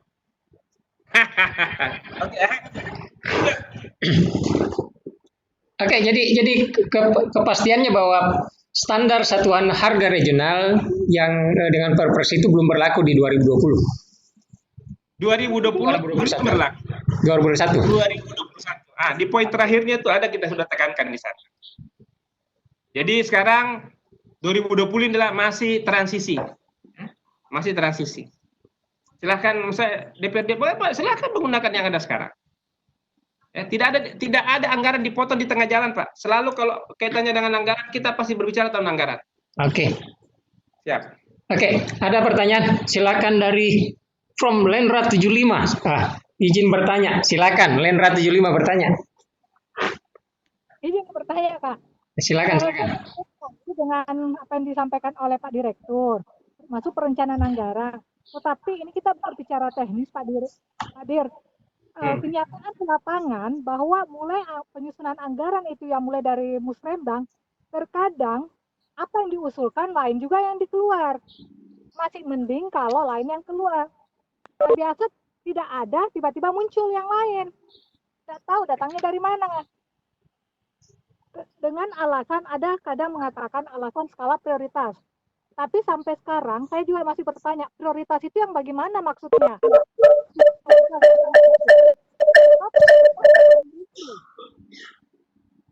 Yang kedua, Pak, tidak dapat dipungkiri juga bahwa penyusunan anggaran itu terkait juga dengan nego-nego, negosiasi dengan DPRD maupun DPR. Terkadang ada anggaran yang pernah juga saya alami, ada anggaran yang istilahnya anggaran sembunyi. Apa itu? Ada anggaran tersembunyi, anggaran yang dinegosiasi. Namanya ini, DPR kasih saya 600. Saya tidak tahu dari mana yang tadinya anggaran SPD saya cuma 900, tiba-tiba muncul yang 600 hasil nego. Pertanyaan saya, bagaimana caranya kita mengetahui anggaran yang tersembunyi itu? Terus kalau kita mau melawan dengan keinginan DPRD ataupun keinginan skala prioritas, dengan cara apa? Cara hukumnya, karena kalau kita berbicara kita berbicara sebagai bawahan, otomatis kita kalah. Tetapi kalau kita berbicara di atas dasar hukum, kita bisa berdebat meskipun kita kalah. Tetapi setidaknya ada dasar buat kita untuk berdebat. Sudah, Ibu Lendra? Kayaknya sudah cukup dulu, sementara itu saja dulu, Kak. Ya, ternyata bukan cuma anggaran yang tersembunyi, wajahnya Ibu Lendra juga tersembunyi. Silakan. Tanyakan juga itu. Oke. Halo, bisa sama mulai? Silakan. Pertama gini. Ini kan saya juga termasuk yang kecewa terhadap kondisi itu sebenarnya. Waktu saya lurah namanya ada musreng. Lurahan, LKMD ya, LKMD. Wah, karena saya orangnya idealis, saya mau bangun begini, saya mau bangun begini. Oh, saya usulkan semua, kita tanda tangan sama ketua LKMD. Ya. Diusulkanlah kepada apa dulu ya? Untuk musrembang kecamatan gitu kan, naik berjenjang dia. Bagus ini tahapannya bagus. Katanya usulannya dari Pak Lurah 10 ya, di kecamatan dipotong tinggal 5 gitu kan, sampai di kabupaten dipotong tinggal 0. Bukan begitu, Bu? Iya, Pak. Kalau sudah seperti itu adalah diserahkanlah kepada aparat perencana. Aparat perencana di mana? Di Bapeda. Karena mekanismenya sampai ke sana itu musrembang. Soal kalau ditanya, kenapa kok tidak diusulkan? Itu sudah melalui mekanisme. Mekanisme mana? Mekanisme rapat juga. Nah, saya selalu berbaik sangka. Karena memang setelah sampai ke atas, ke Kemendagri, oh iya memang, uangnya itu cuma 10. Begitu di musrembang kelurahan, usulannya 1000. Kan tidak dibatasi tuh. Coba kalau misalnya di Sidrap itu berapa kelurahan? Anggarannya berapa?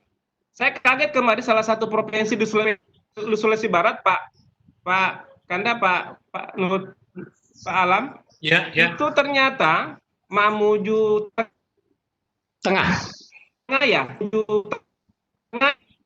Pak Arsal Aras itu ketua DPRD-nya. Iya. APBD-nya itu cuma 600 miliar, Pak. Arsal Aras ya. Iya.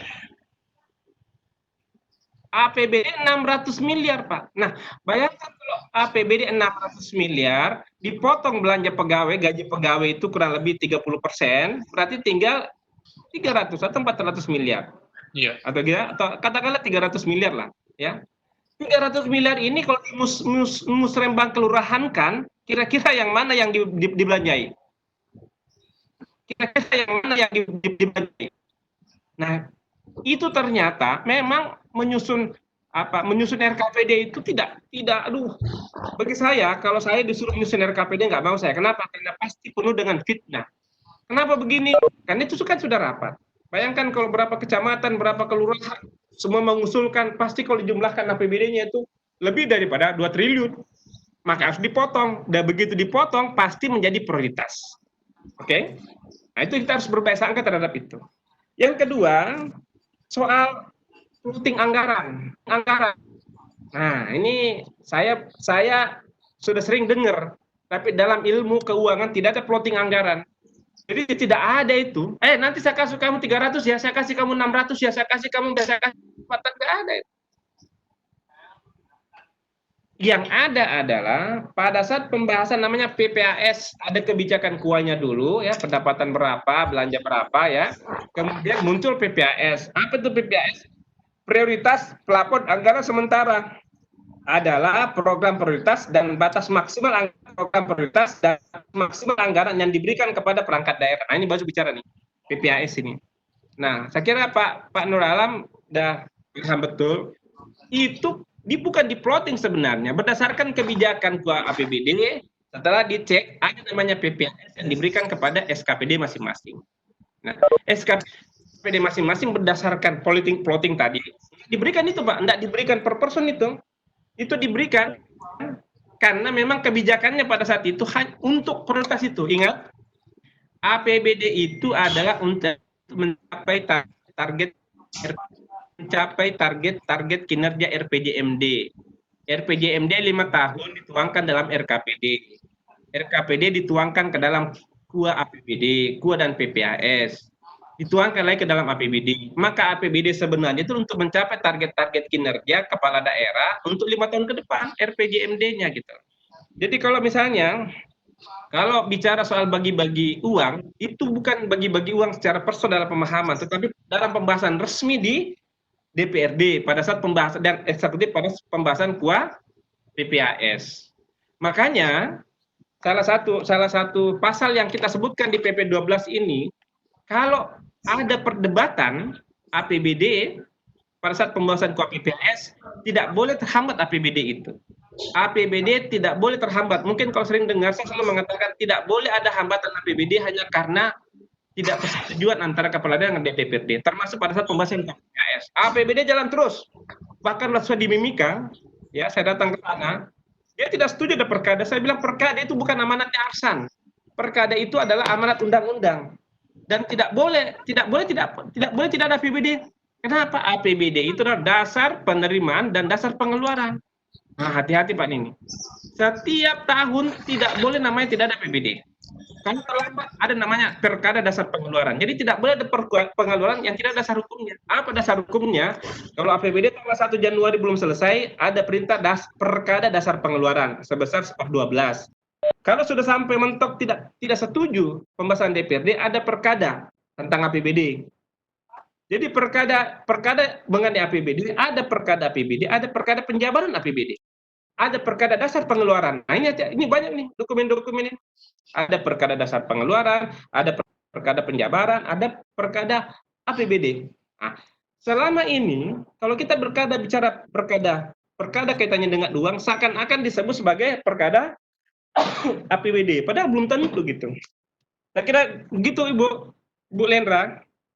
Sedikit lagi. Inilah dinamika. Siap. Bisa, saya mau tambahkan sedikit lagi. Siap. Mohon maaf yang tidak melalui moderator ini. Ya, silakan Pak, silakan. Ya, oke. Tadi menarik sekali saya kira bahwa tidak ada istilah kuota dalam penganggaran itu. Nah, bagaimana menghindari itu? Karena ada beberapa saya pernah bawakan materi di pembekalan ini DPRD. Banyak yang menanyakan kenapa di daerah lain pokir itu sudah ada kuotanya, sedangkan kami di sini tidak bisa ada kuota dan tidak ada aturannya itu bahwa harus ada kuota. Tapi mereka bilang di daerah lain ada. Kenapa bisa kita tidak punya kuota di sini? Jadi maksudnya mereka mau dikasih kuota per anggota DPR itu berapa juta misalnya dikasih. Saya pikir saya tidak bisa memberikan jawaban itu karena memang tidak ada dasarnya. Hanya memang ada kewajiban, ada semacam ini. Dia dapat memasukkan pokok-pokok pikirannya. Dari situ kita kira-kira analisa apa penting dibiayai atau tidak. Nah, kalau Bapak Dinda ini bagaimana anunya? Saya menjawab kalau ada pertanyaan seperti itu dari DPR. Oke, Pak Arsan, izin. Sebelumnya ini ada juga yang mau bertanya dari Kaltim. Sebelum dijawab dari Kaltim, Pak, nggak tahu ini Viko J. Nanti kita kasih kesempatan. Ini bukan Sulawesi aja nih, Kaltim juga ada. Ya, ada Kaltim. Ini bukan Sulawesi Selatan, di Indonesia, Pak. Oke. Indonesia nih. Kemudian saya minta tolong sama Pak Senior, Pak Nur Alam Tahir. Bisa diambil alih dulu, Pak. Untuk jadi moderator. Siap. Saya sholat dulu. Oke, silakan. Sholat asar, ada sholat dulu, sholat asar. Oh ya. Oke, Pak. Kalau gitu kita sama-sama sholat dulu semua. Ya. Ya. Jakarta belum waktu sholat Pak soalnya. Sudah di azan ini, sudah. Silakan Pak Arsan. Saya silahkan sholat dulu barangkali, sholat asar dulu.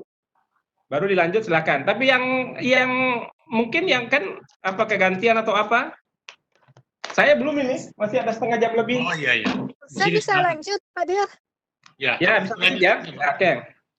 Pak Dir, saya bisa Ada lanjut. yang dari Kalimantan Timur tadi? Ya, ya. Assalamualaikum Pak Dir. Ya, assalamualaikum. Pak Nur Alam. Moderator Pak Nur Alam. Ya. Dari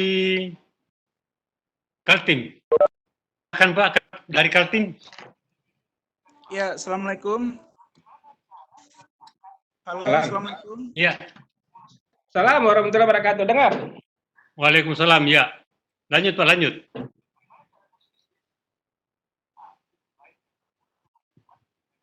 Mana dari Kaltim? Ada gangguan? Kalau terganggu, mungkin saya bisa persilakan yang lain dulu sambil menunggu. Boleh izin Pak, Direktur. Helmi dari Bandung mau bertanya Pak. Oh ya, dari Bandung, silakan. Ya baik, terima kasih Pak Direktur. Assalamualaikum warahmatullahi wabarakatuh. Salam. Ya terima kasih. Ada beberapa yang sering kita dengar bahwa selama ini karena begitu padatnya pola penganggaran di kita dari sisi waktu, jadi untuk perencanaan tahun 2021 umpamanya dari mulai Februari atau Maret di 2020 ini kita sudah harus mulai berjalan Pak. Sehingga terkesan akhirnya bahwa perencanaan anggaran itu copy paste, itu satu yang pertama. Kemudian yang kedua, hal itu akan mendasari terjadinya bahwa yang seharusnya menurut aturannya, kalau nggak salah menurut aturannya itu bahwa money follow program, tetapi akhirnya tidak bisa terjadi seperti itu. Nah, untuk mengantisipasi hal-hal seperti itu, seharusnya bagaimana yang harus dilakukan, Pak? Demikian, terima kasih, Bapak. Baik. Ya, mungkin kita cukupkan dua tiga orang yang mau bertanya, silakan. Dari tim tadi sudah standby. Ya. Assalamualaikum. Assalamualaikum. Waalaikumsalam. Salam warahmatullahi wabarakatuh. Ya, terima kasih waktunya Pak dari Widya Suara BPSDM Kalimantan Timur. Ingin bertanya tentang pengalokasian anggaran APBD untuk penanganan COVID-19. Poin pertanyaannya, apakah alokasi anggaran tersebut setelah direfocusing itu wajib diserahkan ke DPRD atau tidak, Pak? Datanya. Kemana? Data alokasi anggaran penanganan APBD yang untuk COVID-19 setelah dilakukan pemangkasan, apakah wajib diserahkan kepada DPRD dan wajib diumumkan kepada publik? Apakah wajib? Oke. Karena ada sebuah kasus pemerintah kota Samarinda tidak mau memberikan kepada DPRD Samarinda. Ditutup. Ya. Ya, langsung saja, Pak. Silakan. Baik, terima kasih. Yang pertama pertanyaan Pak Nur Alam. Oke. Ya. Beberapa DPRD saya sudah jelas. Saya sudah jelaskan. Pokir itu adalah rencana-rencana kegiatan untuk masyarakat. Tidak ada pokir uang, Pak. Makanya tidak ada pokir. Pokir itu pokok-pokok pikiran yang akan disampaikan kepada kepala daerah sebelum penetapan RKPD. Jadi kalau sudah apa yang diserahkan, Pak, adalah program setelah reses, kan? Jadi gini, eksekutif mencari, ya, apa rencana-rencana yang akan dibangun melalui musrenbang. DPRD pintunya melalui reses, ya, melalui reses. Ini semua menjadi mengkerucut namanya RKPD. Makanya bahwa di PP tentang apa PP 12 tentang DPRD itu mengusulkan pokok-pokok pikiran kepada kepala daerah. Kepala daerah, pokok pikiran tersebut tinggal di cross check nih. Contoh, saya DPRD Sidrap, masyarakat saya butuh jembatan. Oh apa, mau butuh apa? Butuh jembatan Pak, perbaikan jalan, apa semua. Nah, usulan ini saya sampaikan kepada kepala daerah untuk dituangkan dalam RKPD yang ditetapkan oleh kepala daerah. Nah, soal apakah dipenuhi atau tidak, itu semua menjadi kewenangan kepada kepala daerah. Kenapa? Karena kepala daerah melihat pertama adalah capaian kinerja untuk 5 tahun ke depan dan untuk mencapai capaian kinerja yang bersangkutan. Kemudian soal kemampuan keuangan daerah. Jadi kalau saya ditanya apakah POGIR itu ada uangnya, nggak ada uangnya. Yang ada program dan kegiatan. Kenapa? Nah, karena dia dituangkan dalam RKPD. Dan DPRD tidak ada pelaksanaan POGIR, Pak. Pokok-pokok pikir kan istilah sebenarnya hasil reses gitu kan. Tapi semua menjadi satu dia di RKPD. Itu kira-kira. Jadi bahasanya adalah kalau kita samakan pun ke saya adalah pokok pikiran itu adalah bermuara kepada apa yang akan dibangun atau apa yang dibutuhkan oleh masyarakat, bukan apa yang dibutuhkan oleh DPRD. Nah, apa yang dibutuhkan oleh masyarakat, pintu pertama untuk masuk ke APBD adalah RKPD. Ya. Maka tidak mungkin ada di luar RKPD tercantum di APBD atau di KPPAS. Kecuali pasal 343 Permendagri 86 ya, ada kesepakatan ada program strategis nasional gitu. Yang kedua, dari Pak Kang Helmi. Kang, kumaha Kang? Alhamdulillah ada mampu, Pak. Kabupaten Bandung atau Kota Bandung atau Jawa Barat nih? Saya dari Kementerian ESDM dan Bapak. Tetapi menarik Pak yang Bapak sampaikan dari Pak. Oke. Jadi gini, kalau kita bicara setiap tahun itu adalah copy paste, saya tidak menyalahkan. Kenapa? Pertimbangan saya. Kenapa? Karena RKPD atau APBD itu adalah untuk mencapai target 5 tahun di RPJMD. Saya kasih contoh. Misalnya di Kabupaten Bandung itu dari sisi infrastruktur membangun jalan, ya, membangun jalan, program pembangunan jalan 1000 km yang dibagi untuk 5 tahun. Maka pasti setiap tahunnya pasti muncul itu pembangunan jalan. Tapi kualitas bukan kualitas, kuantitasnya berbeda. Setiap tahun 200, ya. Maka sebenarnya kalau kita melihat APBD pasti hampir sebagian besar seragam. Ya, kenapa? Untuk mencapai target. Kalau dia tidak seragam, berarti pasti keluar daripada RPJMD. Padahal RKPD tidak boleh keluar daripada RPJMD. Nah, RPJMD dituangkan dalam tahunannya. Apa RKPD? Nah, begitu sudah clear programnya, maka kita tuangkan dalam APBD karena sisi uangnya. Maka pasti hampir sama. Bukan pasti, pasti sama. Karena memang programnya seperti itu. Ya, jadi kalau kami pasti iya, tapi untuk mencapai RKPD ya, tinggal kita melihat ini di RKPD-nya mana gitu loh. Makanya kalau membaca Undang-Undang 23 atau kami evaluasi itu sampai kepada evaluasi itu sampai RPJMD kita evaluasi. Kita mengevaluasi APBD, menguji kesesuaian dengan undang-undang yang lebih tinggi. Yang kedua, menguji kesesuaian dengan RKPD, KPPAS. Terakhir, menguji kesesuaian RAPBD dengan RPJMD. Ya. Maka tinggal RKPD. Pak, ternyata RKPD yang menarik, enggak ada persoalan yang menarik RKPD-nya. Itu Pak ya. Yang ketiga, soal Kaltim nih. Iya Pak. Nah, saya sudah sampaikan tadi bahwa kewajiban kepala daerah ini nih, saya harus mempertanggungjawabkan ini dan harus saya tegas. Kewajiban kepala daerah di pasal 67 huruf B Undang-Undang 23 tahun 2014 adalah menaati ketentuan peraturan perundang-undangan. Itu penting. DPRD juga menaati peraturan perundang-undangan. Nah, sekarang kaitannya dengan pendanaan COVID. Pendanaan COVID itu ya, itu perintah oleh Perpu, Kepres, kemudian Permendagri ya 20 sampai kepada Inmen 4. Di sana kita perintahkan silahkan menggeser program ini, silahkan tuangkan dalam perkada tentang penjabaran dan perkada ini diberitahukan kepada DPRD. Ini kata-katanya bukan dimintai persetujuan ya.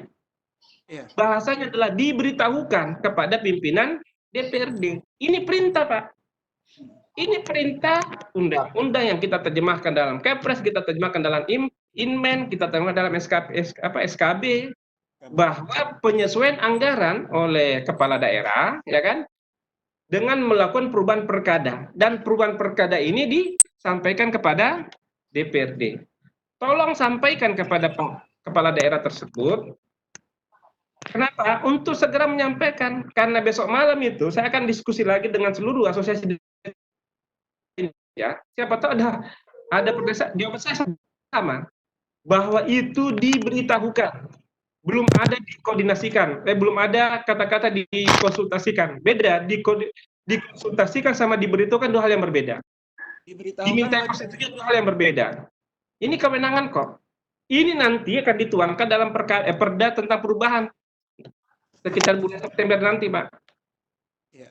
Pak Direktur, Kira gitu, Pak. Ya, pemberitahuan itu wajib atau tidak, Pak, ke DPRD? wajib, Pak. Wajib, Pak, ya. Mengacu pada PP Wajib. 12. Wajib, Pak. Wajib, Pak. PP 12 itu perubahan RKPD dapat disampaikan dalam hal tidak perubahan, dalam hal perubahan disampaikan kepada RAPD, apa? Perubahan APBD, kalau tidak ada LRA. Tapi sebelumnya itu adalah diberitahukan kepada pimpinan DPRD. Ya, Jadi proses konsultasi dengan DPRD tidak wajib, pemberitahuan hasil perubahannya wajib. pasti, Pak. Pasti, Pak. Pasti. Baik. Nah, tolong, Pak, diberitahukan aja, kan diberitahukan. Bukan akan dipermasalahkan.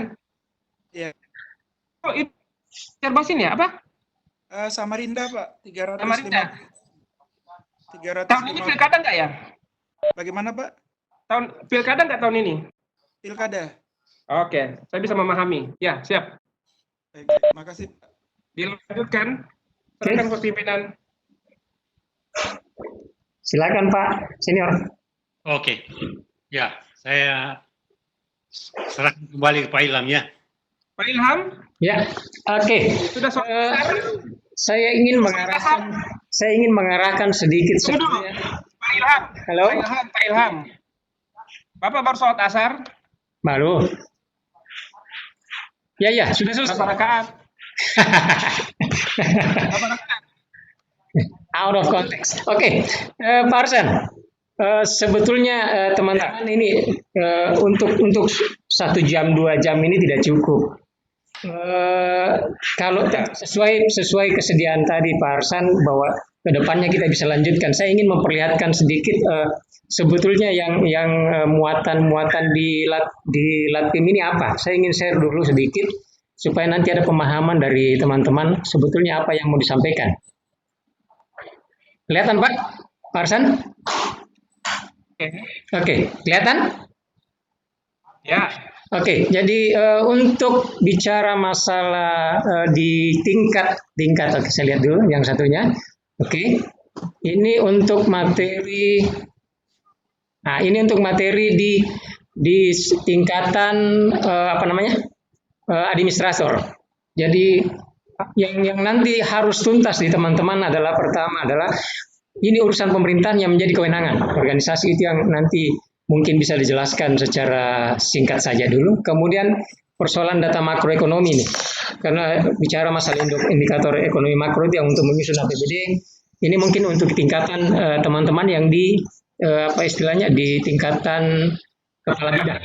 Bapeda, bukan, untuk semua eselon 3 yang diharapkan mampu memahami yang namanya data makroekonomi dalam menyusun APBD. Ini karena tingkatannya eselon 3. Kemudian kebutuhan tadi sudah disinggung bicara kebutuhan belanja dan penyusunan anggaran. Dan yang terakhir RKA agregat. Nah, itu untuk yang eselon 3. Nah, untuk eselon 4 yang mau dikuasai teman-teman nanti bisa disampaikan mendeletiri ke peserta adalah kegiatan inisiatif dalam rencana kerja sesuai dengan tupoksi.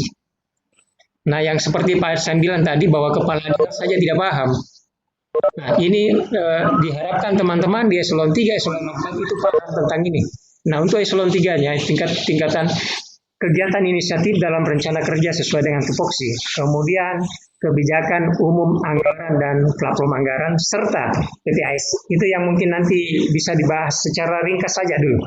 Siapa tahu ada waktu kita mungkin bahas per sub materinya kalau ada waktu dari Pak Arsan. Silakan Pak Arsan.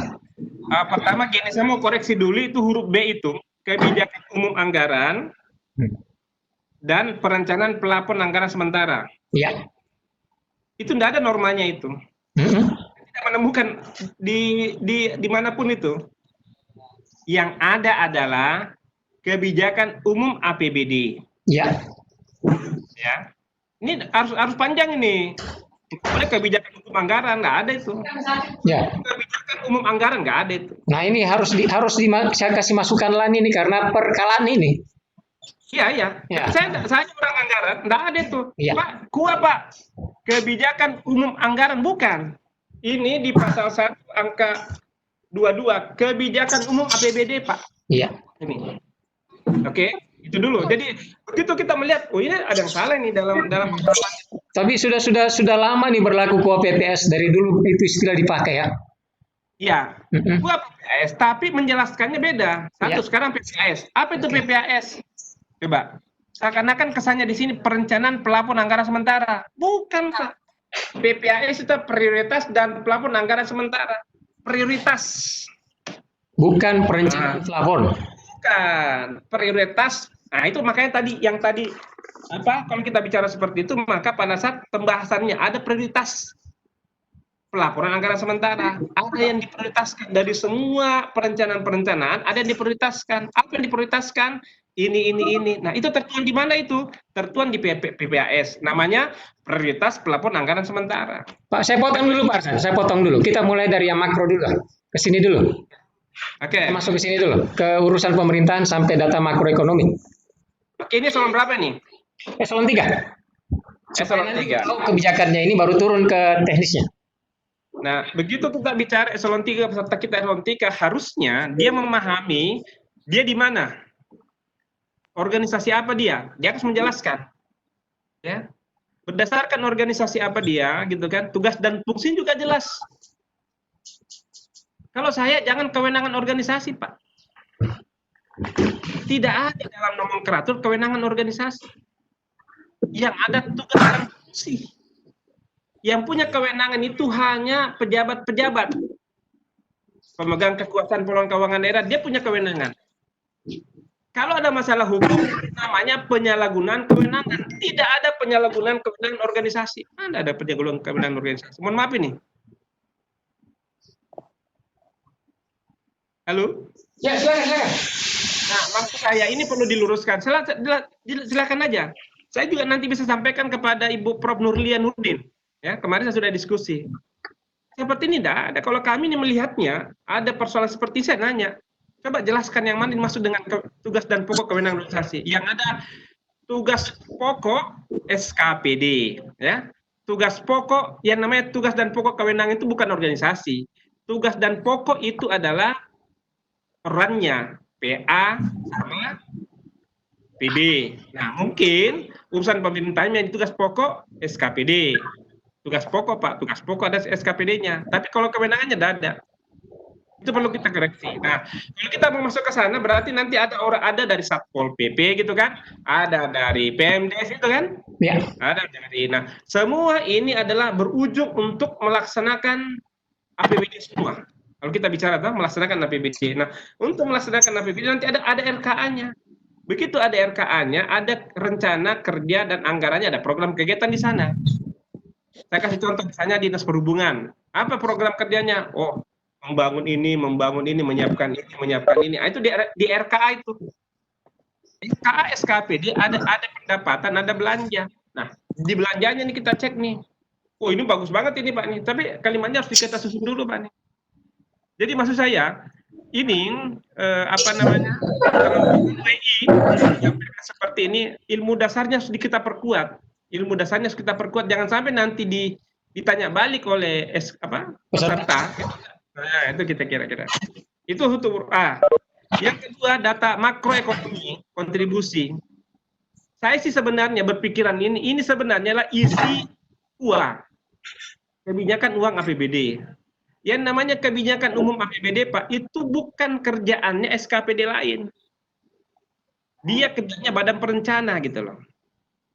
Jadi, untuk menyampaikan seperti ini ke SKPD eselon 3 yang lain juga tidak ada persoalan. Tetapi yang paham betul ini adalah di Bapeda, badan perencana dia. Karena ini menjadi isi daripada kebijakan umum APBD. Ya, bukan kebijakan umum anggaran, tapi kebijakan umum APBD. Anggaran pendapatan dan belanja daerah. C, kebutuhan belanja dalam penyusunan anggaran indikatif sesuai dengan kebutuhan organisasi. Nah, di sini sebenarnya ini bahasanya bagus sih sebenarnya ini. Cuman maksud saya di sini sebenarnya adalah itu tadi yang saya maksud. Ada belanja, ada dasar hukumnya. Contoh, belanja apa yang ada di SKPD itu? Oh, saya ada programnya apa? Lihat dasar hukumnya. Oh, tertuang di mana? Oh, tertuang di RKPD, gitu kan? Ini sudah masuk ke RKA ini. RKA yang ada di sini itu adalah RKA setelah terbit RKPD. Ada dasar hukumnya, ya. Kemudian ada kebutuhan organisasinya. Contoh, dinas sosial itu standar kebutuhannya, ini menarik, standar kebutuhannya itu ditetapkan oleh kepala daerah. Coba lihat pasal 9 PP 27 tahun 2014, ada standar kebutuhan oleh kepala daerah sebagai dasar belanja, ya kan? Maka kalau misalnya saya tanyakan tadi berapa jumlah kebutuhan komputernya? 20. Kenapa 20? Karena jumlah pegawainya bla bla bla bla, selisih antara yang ada dan yang seharusnya ada. Ya, seharusnya itu ada adalah dengan perkada, dengan peraturan kepala daerah. Selisihnya itu adalah itulah kebutuhan organisasi. Kemudian RKA secara agregat, rencana kerja anggaran secara agregat sesuai strategis rencana kerja Renstra. Apa tuh yang coret-coret itu? Biasanya memang saya mencoret-coret biasanya. Cuma kalau saya mencoret-coret itu gimana ceritanya? Nanti kita ulang kembali. Ini bagus ini, bagus. Cuman maksud saya perlu kita samakan persepsi dulu ya. Format-formatnya apa namanya tuh? Kalau materi apa namanya? Timbul apa namanya? Bahan itu. Nah, itu bagus itu kalau bahan itu. Bahan harus kita diskusi secara teknis sehingga muncul nih bahan A berapa jam pelajaran, apa substansinya, JP gitu kan. Nah, itu bagus. Tapi perlu diskusi detail ini Pak, untuk menyamakan dulu baru kita masuk ke substansi. Paling tidak, kalau saya sih sebenarnya gini. Tapi ini anu ya, Permenlan ini ya. Perkalan. Kalau saya mau runtut itu sebenarnya tuh runtut mulai dari bawah. Dari bawah itu kan dari SKPD. Nah, bagus tuh A ya urusan. Kemudian kalau ini eselon apa? 3. Kalau eselon 4, Yang ini eselon 3, ini eselon 4. Eselon 4. Mana eselon 4 ini? Yang ini. Eselon 4 kebijakan anggaran PPAS, rencana kerja, DPA. Tapi ini harus kita coba menjelaskan secara runtut dulu nih. Ya, runtut dulu. Boleh nggak saya dikirimkan nanti nih Pak nih? Saya coba nanti mencoret-coret buah pikiran saya sehingga maksudnya sama tanpa harus merubah ini gitu kira-kira. Ya, 5 menit setelahnya saya kirim.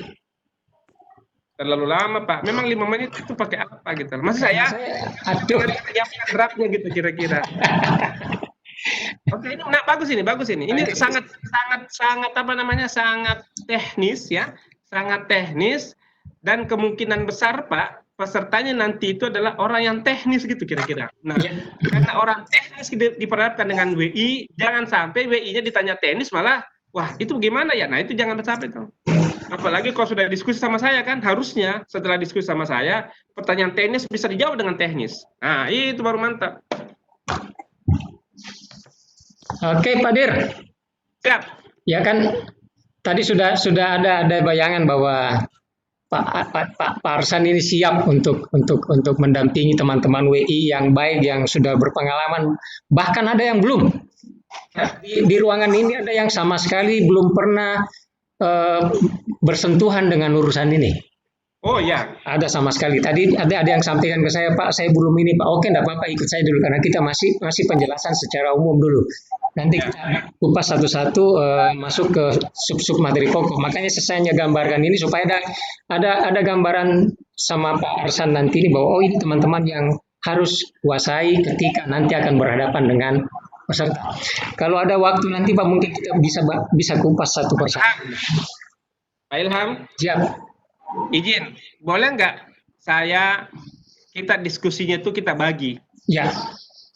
A saja yang kita bahas dulu. Nah, itu yang maksud saya. A saja kita bahas secara tuntas, kita tuntaskan semua A sehingga bisa berapa JP ini kalau A ini? Semua ini berapa JP? Ini persoalan karena yang A, B, C ini hanya harus selesai dalam 9 JP saja. 9 JP itu berapa itu? 1 hari Pak Dir. 1 hari. Saya kalau 1 hari Pak, bagaimana memulainya gitu? Ya, akan itu soal urusan strategi dari WI. Nah, Ya. yang ada pengetahuan teknis yang harus ditambahkan ke WI. Oh ya. Paham. Siap.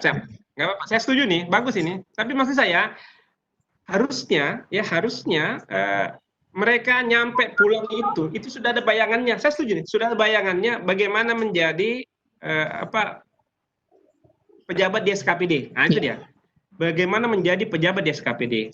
Nah, di FPA sama PB itu harus dibuka dulu tuh di kegiatan inisiasi rencana kerja tuh, dan tukar fungsi tuh. Mantap ini. Tapi bukan sekarang ya, saya mau pulang jam 3. Iya. Oke, teman-teman. Tadi kan banyak di WA saya, di Telegram. Pak, gimana nih Pak? Oke. Pak Arsan sudah siap. Pak Arsan, baca. Siap. Oke. Mungkin kita mau menyesuaikan dengan waktu Pak Arsan ini, kapan kira-kira kita mau ngulik ini satu-satu. Besok juga boleh. Saya boleh. Oke, artinya gini, kita tetap kalau ya daripada di rumah Pak, atau beginilah. Bagaimana kalau kita manfaatkan dulu 10 hari terakhir ini, ya, 10 terakhir ini untuk itikaf. Boleh. Ya. Di rumah. Artinya pasca Ramadan kita kalau pasca Ramadan setuju. Iya. Iya, saya kira begini barangkali. Silakan senior. Kalau terjadi, Setuju Pak Dir. sehingga tidak ada lagi kesan dari teman-teman bahwa ini mendadak. Ya, jadi izin senior, jadi mungkin saya tidak mau menyusun rencana sesuai dengan jadwal saya, karena meskipun Pak Arsan ini junior saya dan murid Bapak dulu, tapi dia narasumber kali ini, jadi waktunya beliau yang kita minta kapan beliau bersedia setelah Lebaran. Saya kira beliau yang terbuka. Iya. Maksud saya begini, kalau saya kan waktunya, saya terus terang saya masih agak terganggu karena menunggu Kepres, itu aja terganggunya. Tapi tidaklah. Yang penting setelah Lebaran itu tinggal dijadwalkan aja. Saya kira habis Lebaran itu belum itulah. Belum terlalu sibuk lah. Ya. Nah, ini sudah ada permintaan menarik, harus diulang lagi. Narasumbernya berisi banget, alhamdulillah. Apa ini? Ada yang nyampaikan, narasumbernya berisi ya, 16 tahun ngurus masalah anggaran. Pak Ahmad Helmi, ada yang mau disampaikan? Kalau saya sih di luar ini saya bisa berdebat dengan beliau. Jadi yang teman-teman yang jarang ketemu dengan beliau, silakan. Baik, terima kasih Pak. Setuju saya yang disampaikan oleh Pak Dir tadi, bahwa bagusnya memang per poin, jadi kita bahas sampai dengan detail, sehingga paling tidak kita sebagai calon pengajar itu memahami dulu secara detailnya masalah penyampaian nanti di kelas itu teknisnya. Teknisnya kita. Mana dengan waktu yang ada. Setuju sekali Pak Dir. Keren itu, bagus sekali, luar biasa Pak Dir. Terima kasih Pak Dir ilmunya. Terima kasih ya, siap. Oke, Pak Dir, kalau saya lihat ini sub materi pokoknya ada 4 untuk apa namanya, untuk administrator, dan 3 untuk tingkat pengawas. Ini agak biasa lupa eselon dengan jabatan yang baru sekarang. Berarti kita bisa menguliknya nih satu hari satu. Bagaimana Pak Dir? Jadi kalau saya begini, ini menjadi memang poin kita menyampaikan diskusi. Tapi saya tidak terpojok di saya tidak kaku di sini ya. Saya bicara apa adanya, tapi terkait dengan itu nanti teman-teman WI yang mencoba meramu. Saya setuju dengan Pak Ahmad tadi. Saya bicara apa adanya, tapi supaya nanti dapat informasi secara keseluruhan gitu. Secara keseluruhan, maka biarlah ini tetap seperti ini, kita nggak usah koreksi ya. Koreksi hanya meluruskan. Kalau ada bertanya, nanti orang nanya, benar nggak itu? Nah, PPAS teman-teman sudah paham itu. Ya gitu kira-kira ya. Tapi kita harus ini maksudnya adalah ini gitu ya. Kita ambil PPAS-nya. Ya. Sama dengan kuahnya. Kita ambil kuahnya, tapi A yang di belakang bukan anggaran tapi APBD. Nah, kita kira-kira seperti itu. Nah, saya akan bicara nih bagaimana SKPD merencanakan kegiatannya gitu kan, tugas seperti apa. Kenapa itu penting gitu kan? Karena ada hal yang penting gitu kira-kira. Terkait dengan APBD sebenarnya. Setuju? Ya, oke. Teman-teman WI sekalian, ini kan kita punya waktu sampai Lebaran, kemudian akan ketemu dengan Pak Direktur kembali. Mungkin kita bisa ramu dulu apa nanti yang mau kita bahas apakah itu pertanyaan atau masukan atau apa, kita mungkin mulai dari yang yang untuk biar berurut turun ke bawah, kita pakai dulu yang di tingkatan administrator. Kenapa? Karena banyak teman-teman yang sudah bisa katakanlah menyusun RKA, tapi persoalan urusan kewenangan pemerintahan itu tidak sedikit yang belum begitu paham. Jadi mungkin nanti kita urut dulu ini di hari pertama, meskipun menurut Pak Direktur tadi tidak terlalu kaku, tapi mungkin kita akan menjurus ke sub-sub materi pokok ini ke depannya. Jadi ketika nanti kita berdiskusi dengan Pak Direktur, kita sudah tahu apa yang kita mau bicarakan, apa yang kita mau tanyakan. Ya, ada juga dari Bu Titi bilang di sini bahwa izinkan kami buat list persoalan anggaran daerah kami, sehingga nanti kita diskusi based on problem. Bagus itu Bu, jadi itu yang saya maksud ke depannya, nanti kita ketemu dengan Pak Direktur, kita sudah bisa langsung masuk ke pokok persoalan. Silakan yang lain teman-teman ada mau disampaikan. Pak Ilham, Ya, tadi ada saya share saya share file waktu saya diskusi dengan teman-teman KPK ya. Ya. Mungkin bisa di-share kepada teman-teman. yang dua itu, yang dua. Yang dua ya. Yang dua saya sudah share di grup. Oke. Oke, saya sudah share di grup. Ya, siap. Bagaimana teman-teman? Pak Arsan mau sholat mungkin atau bagaimana? Bukan mau sholat saya, Pak, mau pulang. Oh jadi tidak mau sholat Pak, mau pulang ya Pak?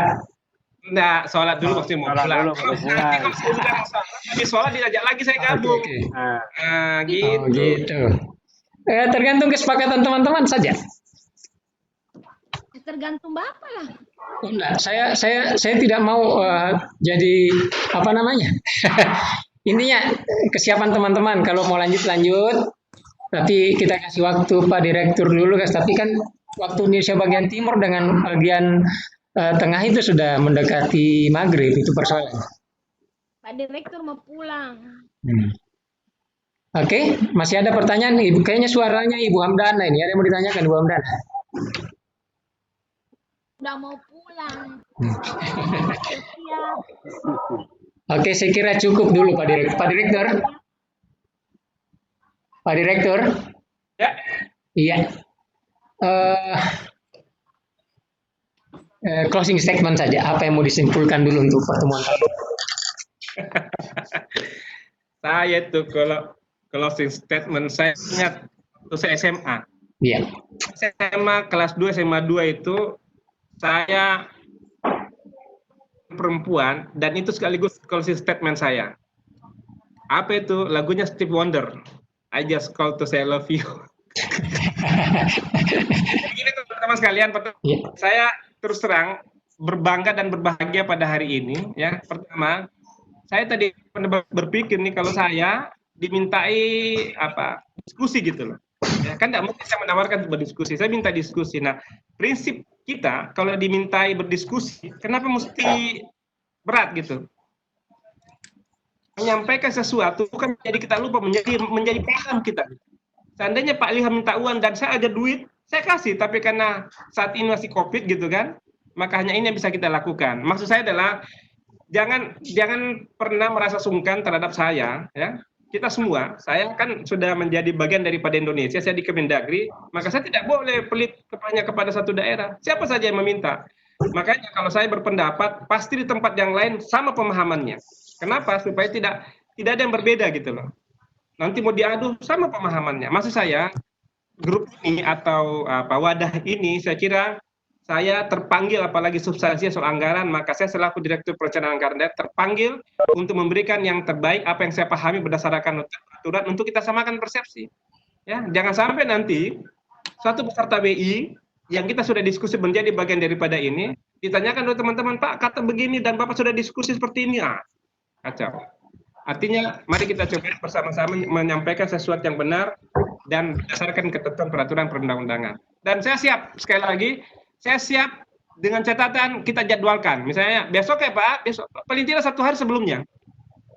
Karena 1 hari sebelumnya itu biasanya pada percepatan perubahan jadwal. Saya kira gitu Kak Kanda. Oke, siap. Ini bicara. Jadi terima kasih nih. Artinya sharing ilmunya ini sebetulnya mahal. Teman-teman sangat butuh sebetulnya dengan pembekalan teknis. Saya jadi lupa janjinya laptop itu waktu. Sudahlah. Oke. Ya, satu kata juga karena saya tahu begitu bicara lagu, saya cuma mau bilang what a wonderful world. Ya, makasih untuk kehadiran Pak Acang untuk berbagi. Teman-teman mungkin kedepannya kita akan susun lagi, kita akan diskusi lewat grup yang saya sudah bikin di Telegram. Penjadwalannya nanti kita diskusikan, komunikasikan dengan Pak Arsan Latif kembali untuk kemudian nanti kita susun per sub-sub materi pokok meskipun tidak kaku. Saya kira cukup. Sekali lagi makasih Pak Arsan.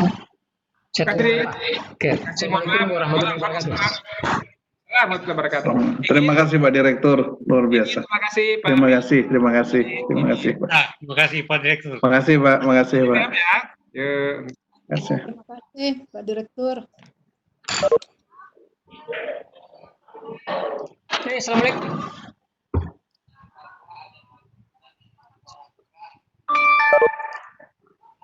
Pak Ilham juga terima kasih Siap. fasilitasinya. Iya. Artinya ini meskipun dadakan, alhamdulillah ada hasilnya. Banyak teman-teman yang sudah bisa tangkap di sini. Luar biasa ini. Pak Ilham, Siap. Pak Ilham, Ya, sedikit mungkin untuk informasi saja untuk kedepannya. siap. Bagusnya nanti memang kita menyiapkan dulu bentuk tayangan sekilas lah, artinya maksud saya tayangan sekilas secara teorinya seperti apa. Iya. Kemudian nanti dari Pak Direktur akan masuk untuk teknisnya. Nah, kemudian dari teman-teman yang punya problem di lapangan itu bisa diangkat juga sehingga nantinya bisa nyambung semuanya. Iya betul. Pokoknya seperti itu. Masukannya bagus. Barangkali Pak Ahmad sama dengan saya. Mungkin Pak Ahmad rancang sedikit untuk materi tentang kewenangan dan urusan. Jujur ada berapa teman-teman sebetulnya yang tidak begitu paham persoalan dan pembagian urusan. Itu mungkin lebih tajam. Bahwa Pak bilang bahwa ini banyak apa istilahnya? Bapeda, tapi diharapkan teman-teman di OPD tahu itu sehingga bisa menyusun anggaran dengan baik. Mungkin bisa di teman-teman bisa saling bantu, kita diskusi untuk tahapan-tahapannya, konsep tahapannya, dan ini dua materi di PK dengan PK ini berat memang Pak karena ternyata belum final juga penyusunan ilmunya oleh yang dilakukan oleh dengan Kalibata. Jadi kita yang harus super aktif ini karena sudah jalan kegiatannya. Oke Pak? Mati lampu ya?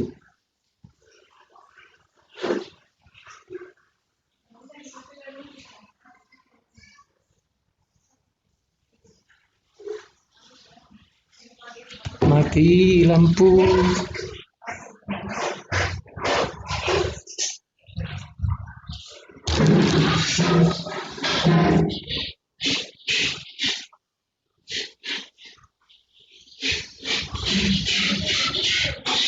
Mau asar bagi yang di wilayah Indonesia Barat Ya, mohon dan maaf bagi yang di Indonesia Timur siap-siap untuk menjelang berbuka puasa. Iya, mati lampu tadi. Silakan yang teman-teman mau live nanti kita diskusinya. Bahkan ada teman yang baru mau masuk lagi. Ya, Pak Ahmad. Satu lagi mungkin sedikit Pak Ilham, sedikit lagi mungkin. Ya. Saya teringat bahwa peraturan LAN ini itu dibuat untuk nasional, artinya Siap. di nasional ini levelnya ada yang daerah, ada yang pusat. Iya. Nah, ya untuk kementerian lembaga. Nah ini menarik tentunya bahwa tidak tertutup kemungkinan teman-teman yang ada di daerah suatu saat mengajar di KL, atau bahkan kebalikannya, teman-teman yang di KL akan mengajar di daerah. Nah, artinya pemahaman terkait hal ini baik dari sisi daerah maupun dari sisi pusat akan menjadi penting bagi kita semua. Mungkin itu saja Pak Ilham. Terima kasih sekali. Ada Pak tambahan Pak Helmi, kalau KL atau daerah itu parsial nggak masalah. Tapi sering terjadi di tempat kami itu bergabung orang daerah dengan orang pusat. Maka strategi pembelajaran juga harus dipersiapkan untuk itu Pak Ahmad Erwin. Betul sekali. Setuju Pak. Iya. Betul, setuju sekali. Keren itu, keren Pak Ilham. Terima kasih sekali ilmunya. Terima kasih. Kita lanjut nanti di. Terima kasih sama-sama. Assalamualaikum. Baik, terima kasih. Waalaikumsalam warahmatullahi wabarakatuh. Waalaikumsalam warahmatullahi wabarakatuh. Terima kasih.